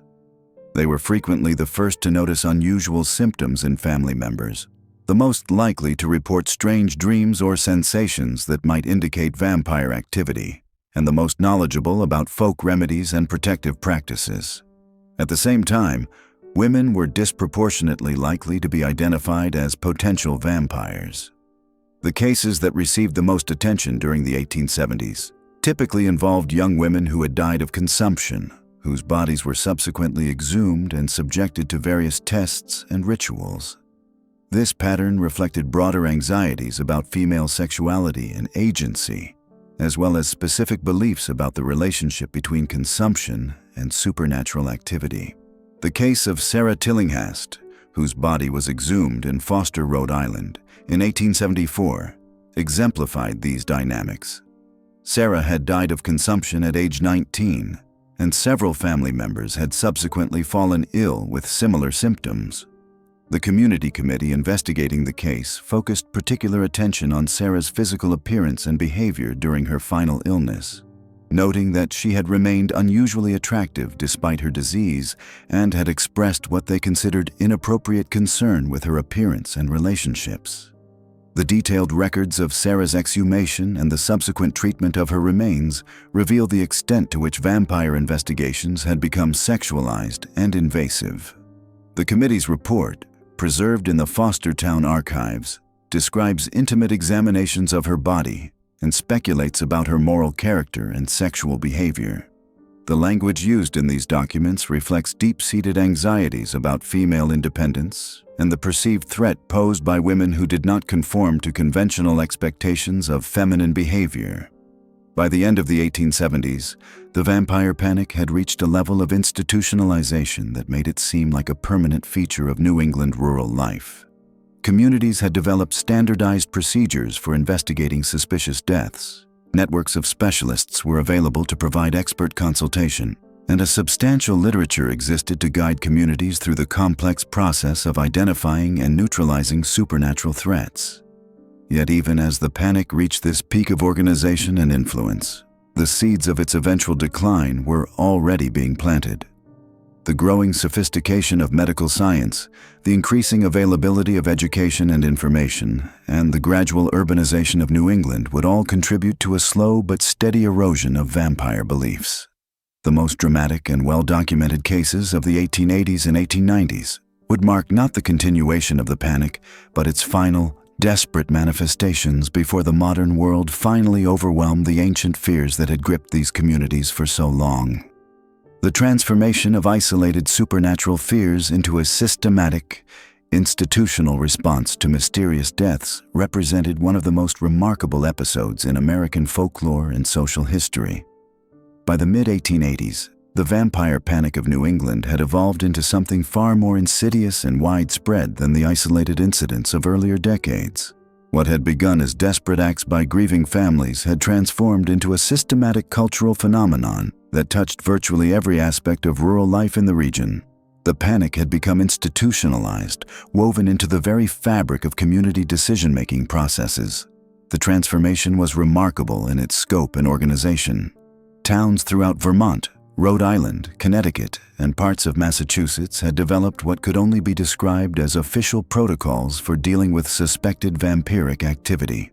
These weren't the panicked midnight exhumations of earlier years, but carefully planned community events that followed established procedures passed down through generations of fearful residents. In many communities, the process began with what locals called the Watching Committee, typically composed of 3 to 5 respected community members who monitored the health and behavior of families that had experienced recent deaths. These committees maintained detailed records of symptoms, family histories, and any unusual occurrences that might suggest supernatural influence. Their documentation was meticulous, creating an archive of suspected cases that would be referenced for years to come. The committees operated under a framework that had become surprisingly sophisticated. They categorized potential vampire cases into distinct types based on the circumstances of death and subsequent events. The most common classification was the wasting vampire, associated with consumption deaths where family members continued to fall ill afterward. These cases followed a predictable pattern: initial death from tuberculosis, followed by the mysterious decline of surviving relatives, leading to community intervention. More concerning were cases classified as wandering vampires, where community members reported sightings of the deceased walking near their former homes or appearing in dreams to living relatives. These incidents often triggered immediate community response, as the fear was that the vampire was actively seeking new victims beyond its immediate family circle. The third classification, known as vengeful vampires, involved cases where the deceased was believed to be targeting specific individuals who had wronged them in life. These were perhaps the most dangerous situations from the community's perspective. As they suggested, the vampire retained human emotions and motivations, making their actions unpredictable and potentially widespread. What made this period particularly significant was the development of specialized roles within the community response system. The searchers were individuals, usually older women with experience in preparing bodies for burial, who were called upon to examine exhumed remains for signs of vampiric activity. They looked for specific indicators: bodies that appeared too well preserved, blood around the mouth or nose, hair and nails that seemed to have grown after death, and the position of the corpse within the coffin. The ritual keepers were responsible for conducting the actual ceremonies designed to neutralize vampiric threats. These individuals had developed an elaborate set of procedures that combined Christian religious elements with older folk practices. The most common ritual involved removing the heart from the suspected vampire's body, burning it on a stone altar constructed specifically for this purpose, and then mixing the ashes with water to create a medicinal drink for afflicted family members. Perhaps most troubling was the emergence of the trackers, community members who specialized in identifying potential vampires before they had fully manifested their supernatural powers. These individuals claimed to recognize subtle signs in the dying that indicated they might return as vampires: certain patterns of breathing, specific words spoken in delirium, or particular arrangements of the body at the moment of death. The financial aspect of the vampire panic had also become systematized by this period. Communities had established vampire funds, collected through special assessments on property owners to cover the costs associated with exhumations, rituals, and the specialized services of searchers and ritual keepers. These funds were managed by elected officials and subject to the same oversight as other municipal expenses, demonstrating how thoroughly the panic had been integrated into normal civic life. The social dynamics surrounding vampire cases had developed their own complex hierarchies and power structures. Families that had experienced vampire incidents found themselves marked within the community, their social standing permanently altered by their association with the supernatural. Some families embraced this notoriety, positioning themselves as experts on vampiric matters and offering their services to other communities facing similar challenges. Others attempted to distance themselves from their vampire connections, sometimes going so far as to relocate to different towns where their histories were unknown. This created a network of families throughout New England who shared the common experience of vampire incidents, often maintaining correspondence and sharing information about effective countermeasures and prevention techniques. The role of local newspapers in perpetuating and organizing the panic cannot be understated. By the 1880s, most regional newspapers had developed standardized formats for reporting vampire incidents, complete with detailed descriptions of the symptoms that preceded suspected cases, the procedures followed during exhumations, and the outcomes of various ritual interventions. These reports served as both news and instructional guides, helping communities refine their own approaches to vampire prevention and response. The medical community's response to the vampire panic during this period was complex and often contradictory. While some physicians dismissed the vampire explanations as superstition, others found themselves drawn into the community belief systems, either through genuine conviction or professional necessity. Rural doctors who too forcefully opposed vampire explanations often found themselves ostracized from the communities they served, making it difficult to practice medicine effectively. Some physicians developed what could be called a dual approach, providing conventional medical treatment while also acknowledging the community's supernatural concerns. They might prescribe standard remedies for tuberculosis symptoms, while also suggesting that the patient's family consider vampiric precautions as additional protection. This compromise allowed them to maintain their professional standing while avoiding direct confrontation with deeply held community beliefs. The educational system had also become entangled with vampire beliefs. Teachers in rural schools found themselves expected to incorporate vampire prevention into their curricula, teaching children to recognize the signs of vampiric activity and understand the proper procedures for reporting suspicious incidents. School libraries often contained collections of vampire-related materials, including instructional pamphlets and historical accounts of successful vampire neutralizations. Children growing up during this period developed an intimate familiarity with vampire lore that shaped their understanding of death, disease, and community responsibility. They learned to observe the dying for signs of potential vampiric return, to participate in community watching activities, and to accept the necessity of post-mortem interventions when circumstances warranted them. The psychological impact of living within this systematic vampire culture was profound. Community members developed heightened awareness of death and dying, constantly monitoring themselves and their neighbors for signs of supernatural influence. This created a state of perpetual vigilance that affected everything from family relationships to economic decisions. Families might delay major purchases or business ventures if they suspected vampiric activity in their lineage, fearing that their resources might be needed for expensive exhumation and ritual procedures. The panic had also created new forms of social solidarity and division. Communities that successfully identified and neutralized vampire threats often experienced periods of intense unity and shared purpose. The collective action required for vampire interventions created bonds between families and neighbors that might not have existed otherwise. However, these same incidents could also create lasting divisions, particularly when families disagreed about the necessity of exhumation or the effectiveness of ritual procedures. religious institutions found themselves navigating complex theological and practical challenges during this period. While official church doctrine generally opposed vampire beliefs as superstition, many rural clergy recognized that their congregation's spiritual needs required some accommodation of these concerns. Some ministers developed hybrid approaches that incorporated vampire prevention into Christian practice, suggesting that proper Christian burial rites and ongoing prayer could prevent vampiric return. Others embraced vampire beliefs more fully, interpreting them as evidence of supernatural forces that required vigilant Christian response. These clergy often became community leaders in vampire identification and neutralization efforts, lending religious authority to what might otherwise be seen as purely superstitious practices.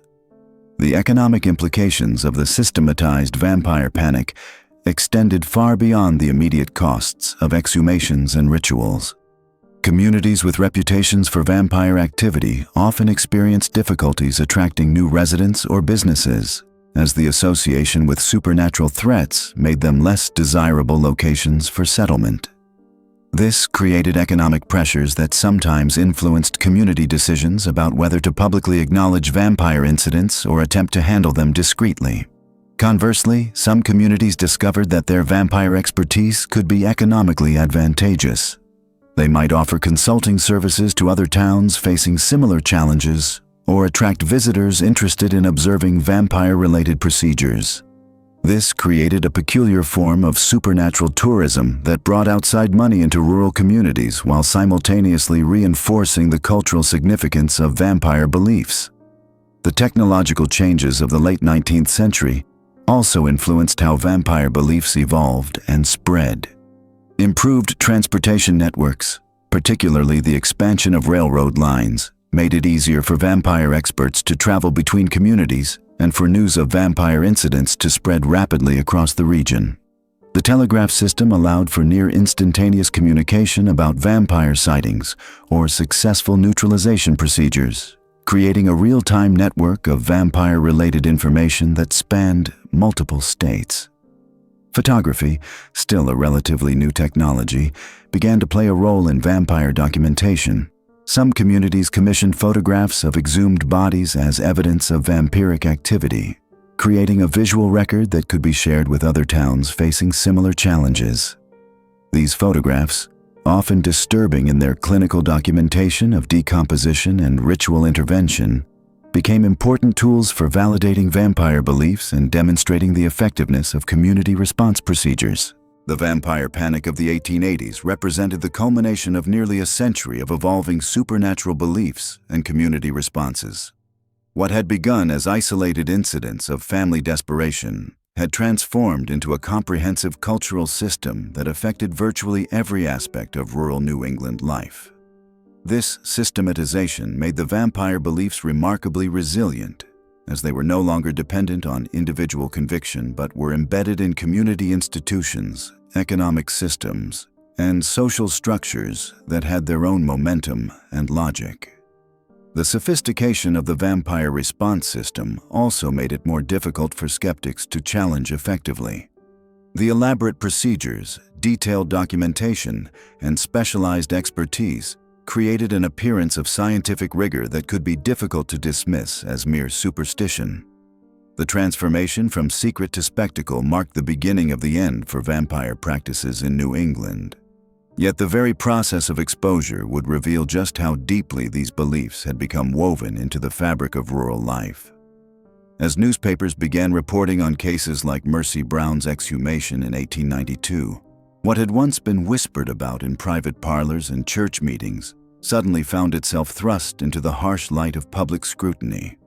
The Hartford Courant, the Providence Journal, and even the New York World sent correspondents to document these bizarre rituals, their sensationalized accounts spreading far beyond the boundaries of the affected communities. This media attention created an unexpected paradox. While urban readers expressed shock and dismay at what they viewed as backward superstitions, many rural communities felt vindicated by the coverage. Here was proof, they reasoned, that their concerns were legitimate enough to warrant attention from the outside world.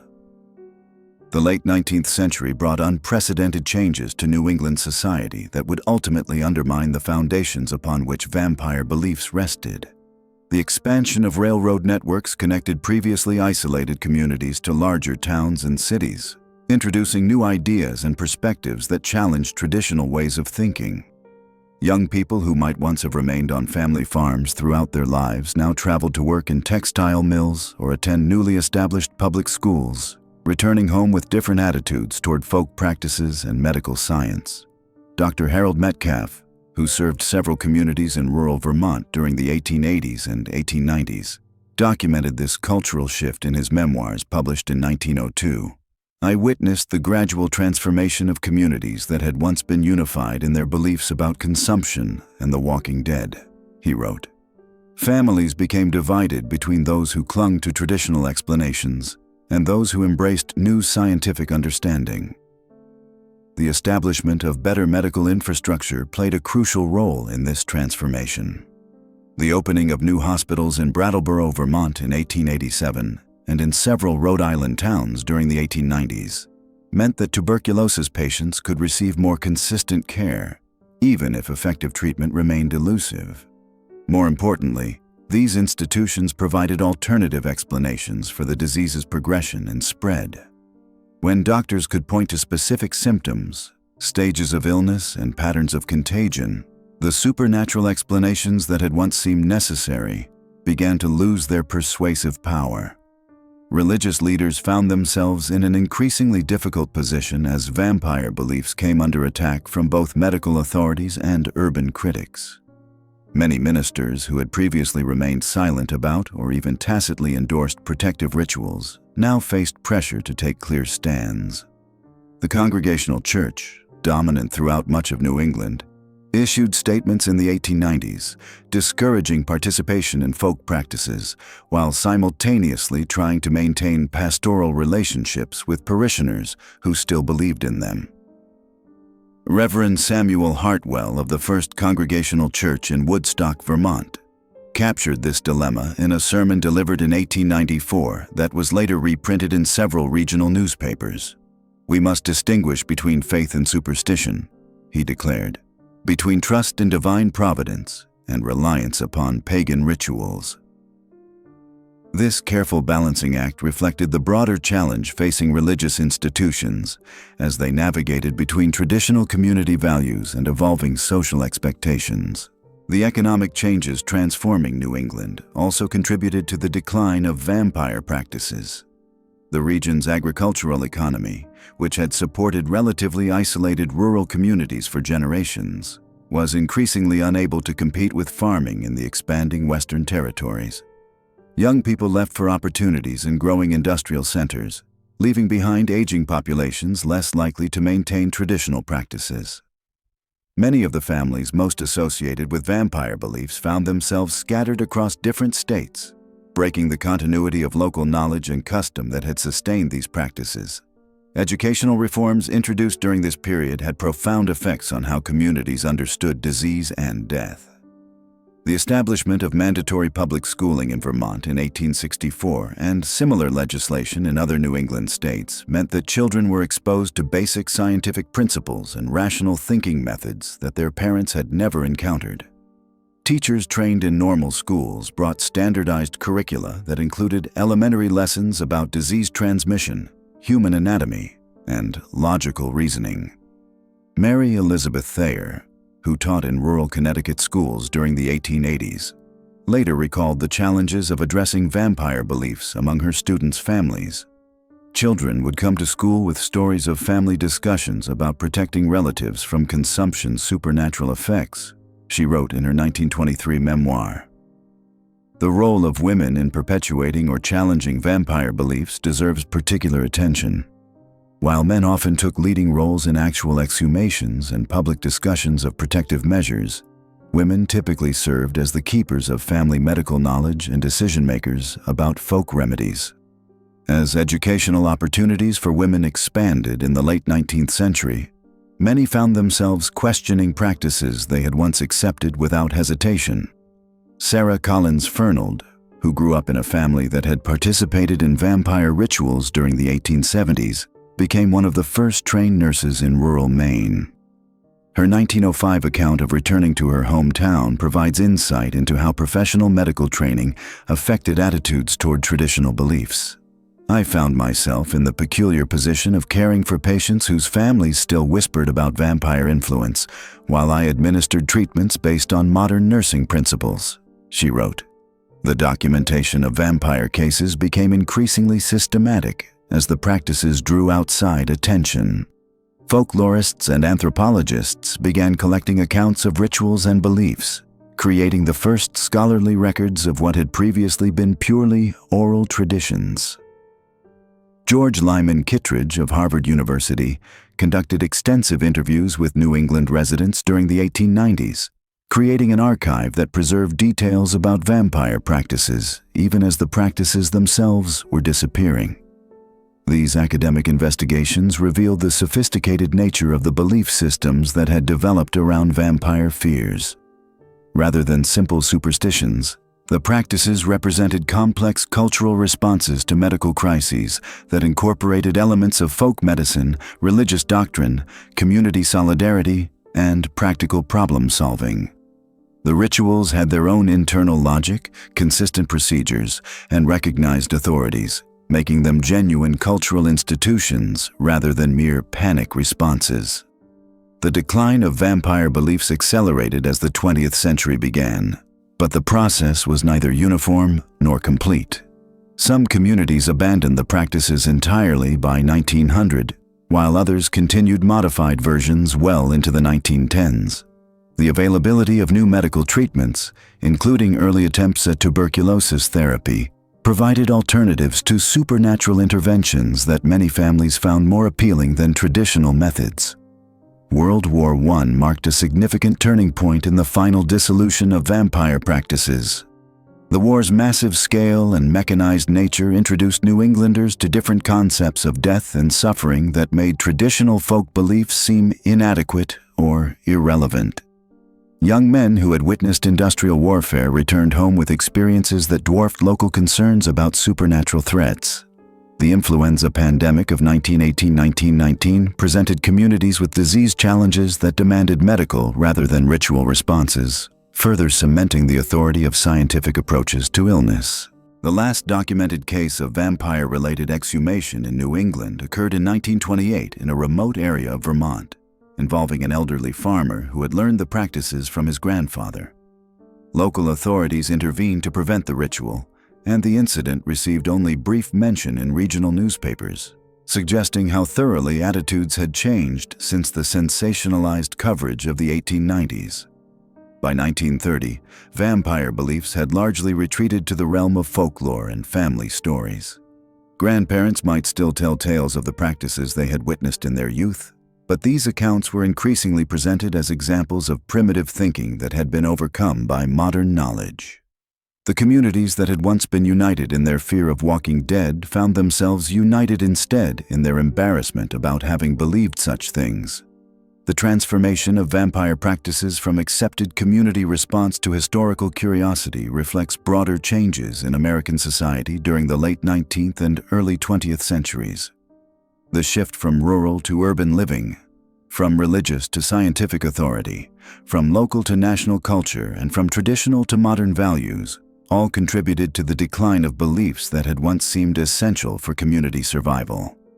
Yet the speed and completeness of this transformation also suggests the fragility of cultural practices that, despite their apparent deep roots, could not adapt to rapidly changing social conditions. The vampire panic of New England stands as a remarkable example of how communities create meaning in the face of inexplicable tragedy, how fear can generate its own forms of knowledge and authority, and how quickly established beliefs can crumble when challenged by new forms of understanding. The legal proceedings that followed the revelations at the Church of the Pure Spirit would transform American jurisprudence in ways that reverberated far beyond the courtroom walls. But what emerged during the extended investigation was something that challenged the very foundations of how we understand the intersection of religious belief, scientific inquiry, and systematic evil. Throughout 1853 and 1854, federal investigators working under the expanded mandate granted after the trial discovered that the Ravencraft case represented merely the visible tip of an iceberg that extended deep into American society. The brothers had not operated in isolation, but had cultivated a network of correspondents, collaborators, and silent enablers that stretched from the halls of medical colleges to the private salons of wealthy patrons fascinated by the boundaries between life and death. Most disturbing was the discovery of what investigators termed the correspondence circle. Hidden within the church's records were hundreds of letters exchanged between the Ravencrafts and individuals across the United States and Europe. These were not casual communications, but detailed discussions of experimental methods, theological justifications, and practical techniques for what the correspondents euphemistically called elevation research. Dr. Marcus Whitfield at the University of Pennsylvania had written extensively about the potential for studying pain responses in what he called willing subjects. Professor Wilhelm Brennan at Harvard Medical School had requested specific anatomical preparations that could only have been created through systematic torture. Most shocking was correspondence with European physicians who described similar experiments being conducted in private clinics in Vienna, Paris, and London. The realization that the Ravencraft brothers were part of an international network of individuals conducting human experimentation under various guises sent shockwaves through the medical establishment. Congressional hearings were convened. Medical licenses were revoked. Several prominent physicians fled the country rather than face questioning. Yet for all the official investigations and public outrage, disturbing questions remained. How had such a network operated for decades without detection? What other similar operations might still be functioning? And most troubling of all, how much of what we considered legitimate medical and scientific progress had been built upon foundations of systematic cruelty? The answers to these questions would emerge slowly, often through accidental discoveries that revealed the true scope of what investigators began calling the Elevation Network. In 1856, a fire at a medical college in Baltimore uncovered a hidden laboratory containing equipment and records nearly identical to those found at the Church of the Pure Spirit. The facility had been funded by anonymous donors and operated by a physician who had disappeared immediately after the Ravencraft trial. Similar discoveries followed with disturbing regularity. A private sanatorium in Massachusetts was found to have been conducting unauthorized experiments on patients committed by their families. A research facility in Ohio had been purchasing subjects from poorhouses and prisons. A religious retreat in California had been practicing purification rituals that bore unmistakable similarities to those documented at Ravenwood. Each discovery revealed the same pattern. Charismatic leaders, whether religious or scientific, would establish institutions that attracted vulnerable populations. They would gradually introduce increasingly extreme practices while maintaining facades of respectability. They would document their activities meticulously, often corresponding with like-minded individuals elsewhere. And they would justify their actions through elaborate philosophical or theological frameworks that portrayed suffering as necessary for some greater good. By 1860, federal investigators had documented at least 17 separate facilities across the United States that appeared to be connected to the Elevation Network. The actual number was certainly higher, as many records had been destroyed and witnesses had fled or died under suspicious circumstances. The psychological profile that emerged from studying these operations was deeply unsettling.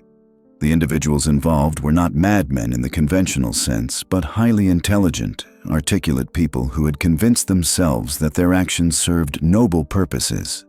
They saw themselves as pioneers pushing beyond conventional moral boundaries in pursuit of knowledge that would ultimately benefit humanity. This rationalization allowed them to commit acts of extraordinary cruelty while maintaining their self-image as moral actors. They had created closed systems of belief that reinforced their convictions and protected them from outside criticism. They surrounded themselves with followers who shared their vision and validated their actions. Most disturbing was how these individuals had infiltrated respected institutions. They held positions at universities, served on hospital boards, and maintained correspondence with government officials. They had used their status and connections to protect their operations and recruit new participants. The revelation of the Elevation Network's extent forced American society to confront uncomfortable questions about the nature of authority, expertise, and moral responsibility. How could so many educated, respected individuals have participated in or enabled such systematic cruelty? What safeguards were needed to prevent similar networks from forming in the future? The response was swift, but not always effective.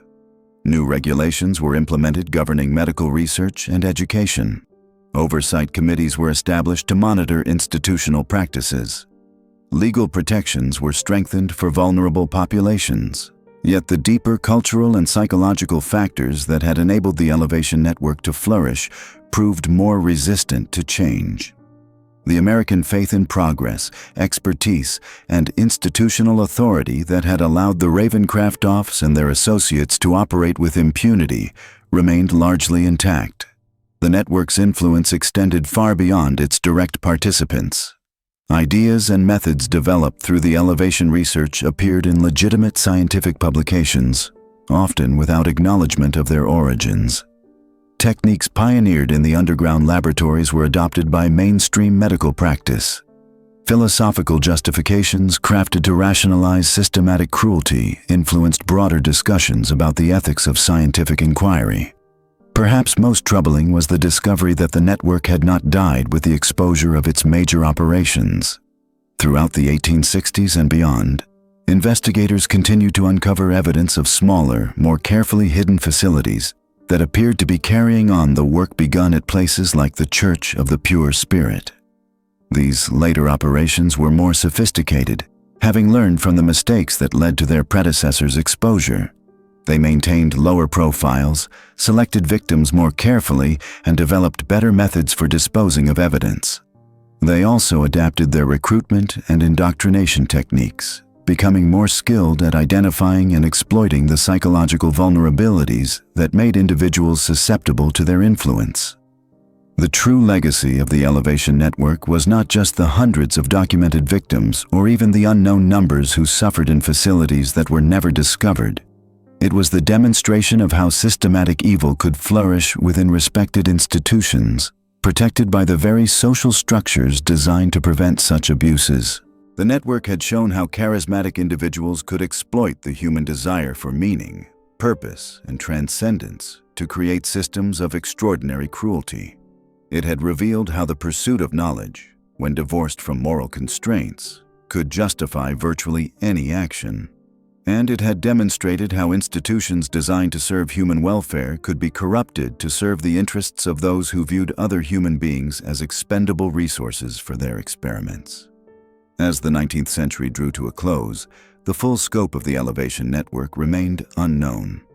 Investigators suspected that they had uncovered only a fraction of its operations. Records suggested that similar networks might be operating in other countries, and disturbing reports continued to emerge of individuals and groups that appeared to be carrying on the work begun by the Ravenscraft brothers and their associates. The vampire panic of New England, with its ritual exhumations and systematic desecration of the dead, had been driven by desperation and superstition. The Elevation Network, with its systematic torture and murder disguised as scientific inquiry, had been driven by something far more calculated and perhaps more dangerous. Both represented dark chapters in the American story, reminders of how fear, ignorance, and unchecked authority could combine to produce horrors that challenged the very foundations of civilized society. The victims of both phenomena shared a common fate. They had been sacrificed to beliefs and systems that valued abstract principles more than individual human lives. Whether killed by vampire hunters convinced they were saving their communities, or by researchers convinced they were advancing human knowledge, they had died because others had decided their suffering served a greater good. In the end, both the vampire panic and the Elevation Network revealed fundamental truths about human nature that their perpetrators would have preferred to keep hidden. They showed how ordinary people could be led to participate in extraordinary evil when presented with the right combination of authority, ideology, and social pressure. They demonstrated how institutions designed to protect and serve could be transformed into instruments of oppression and abuse. The vampire panic had spread like a contagion through the minds of New England's communities. But by the 1890s, the world around these isolated pockets of supernatural fear was changing rapidly. The forces that would eventually dismantle this deeply entrenched system of belief and ritual were already gathering strength, though their victory would not come without one final, devastating demonstration of how powerfully these old terrors still gripped the human imagination. The transformation began subtly, almost imperceptibly at first. Medical schools that had once struggled to explain wasting diseases now possessed increasingly sophisticated understanding of tuberculosis and its transmission. By 1882, Robert Koch had identified the tubercle bacillus, providing the first concrete scientific explanation for consumption. This discovery slowly filtered into medical practice throughout the 1880s, though it would take years for such knowledge to penetrate rural communities where folk beliefs had held sway for generations. Simultaneously, the Industrial Revolution was reshaping the very fabric of New England society. Young people who might once have remained in small farming communities where vampire beliefs flourished were increasingly drawn to growing cities like Boston, Providence, and Hartford. These urban centers, with their factories, schools, and hospitals, offered not just economic opportunities, but exposure to scientific thinking and rational discourse that challenged traditional superstitions. The expansion of railroads and telegraph lines broke down the isolation that had allowed vampire panic to fester in closed communities. News, ideas, and people moved more freely than ever before, carrying with them perspectives that questioned age-old assumptions about death, disease, and the supernatural. Newspapers, once limited to major cities, began reaching smaller towns with increasing frequency, bringing reports of medical advances and scientific discoveries that contradicted local folklore. Education played a crucial role in this transformation. The common school movement, which had gained momentum throughout the mid-19th century, was producing generations of more literate, scientifically informed citizens. Teachers trained in normal schools brought curricula emphasizing rational inquiry and empirical observation to communities that had previously relied primarily on oral tradition and religious instruction for their understanding of the world. Religious institutions themselves were evolving in ways that would ultimately undermine vampire beliefs. The Second Great Awakening had given way to more moderate forms of Protestant Christianity that emphasized God's love rather than divine wrath. Liberal theologians increasingly rejected supernatural explanations for natural phenomena, arguing that true faith required accepting scientific understanding of God's creation rather than clinging to primitive superstitions. The rise of professional medicine represented perhaps the most direct challenge to vampire panic.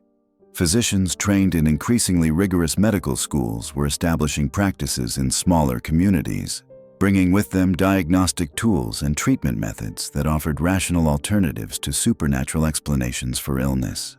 While medical knowledge was still limited, doctors could at least provide frameworks for understanding disease that didn't require invoking the undead. Women's roles in society were also shifting in ways that would impact vampire beliefs. The cult of domesticity that had positioned women as guardians of moral and spiritual purity began giving way to expanded opportunities for education and public participation. Women who had once been primary transmitters of folk beliefs about vampires were increasingly exposed to scientific education and progressive religious ideas that challenged such notions. Economic changes further weakened the social structures that had sustained vampire panic. The shift from subsistence farming to market agriculture and industrial employment created new forms of social organization based on professional relationships rather than extended kinship networks. The tight-knit communities where everyone knew everyone else's business and where collective action against supposed vampires could be organized were gradually giving way to more anonymous, individualistic social arrangements. Immigration patterns also played a role in undermining vampire beliefs. While earlier waves of immigrants had sometimes brought their own supernatural traditions that reinforced existing fears, later immigrants increasingly came from urban areas or brought secular scientific worldviews that challenged local superstitions. The presence of diverse populations made it harder to maintain the religious and cultural homogeneity that vampire panic required to flourish. The legal system was evolving as well. Courts were becoming more professionalized, with judges and lawyers trained in formal legal education rather than simply appointed based on local standing. This created increased scrutiny of practices like grave desecration and corpse mutilation that had been tacitly accepted when performed in the name of vampire prevention. Legal precedents were establishing clearer boundaries around religious freedom, making it harder to justify harmful actions based solely on supernatural beliefs. Scientific societies and institutions were proliferating throughout New England, creating networks of educated individuals committed to rational inquiry and empirical investigation. These organizations provided alternative sources of authority and explanation that competed with traditional folk wisdom. When mysterious illnesses struck communities, there were now trained investigators who could offer scientific rather than supernatural explanations for unusual phenomena. The press played an increasingly important role in shaping public opinion about supernatural beliefs. While sensational stories about vampires might sell newspapers, journalistic coverage increasingly treated such beliefs as backward superstitions rather than legitimate possibilities. Editorial commentary often criticized communities that engaged in vampire-related activities, creating social pressure to abandon such practices. Photography and improved printing technology were making it possible to document and disseminate evidence in ways that challenged supernatural claims. When bodies were exhumed and found to show natural signs of decomposition rather than vampiric preservation, photographs could provide compelling evidence against vampire theories.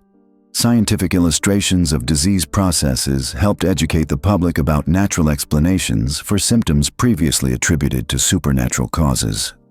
The temperance movement, while primarily focused on alcohol consumption, also promoted rational thinking and scientific approaches to social problems. Temperance advocates often criticized supernatural beliefs as products of ignorance and irrationality, arguing that education and moral reform were better solutions to community problems than resort to folk magic or religious extremism. International communication was exposing New England communities to global perspectives on supernatural beliefs.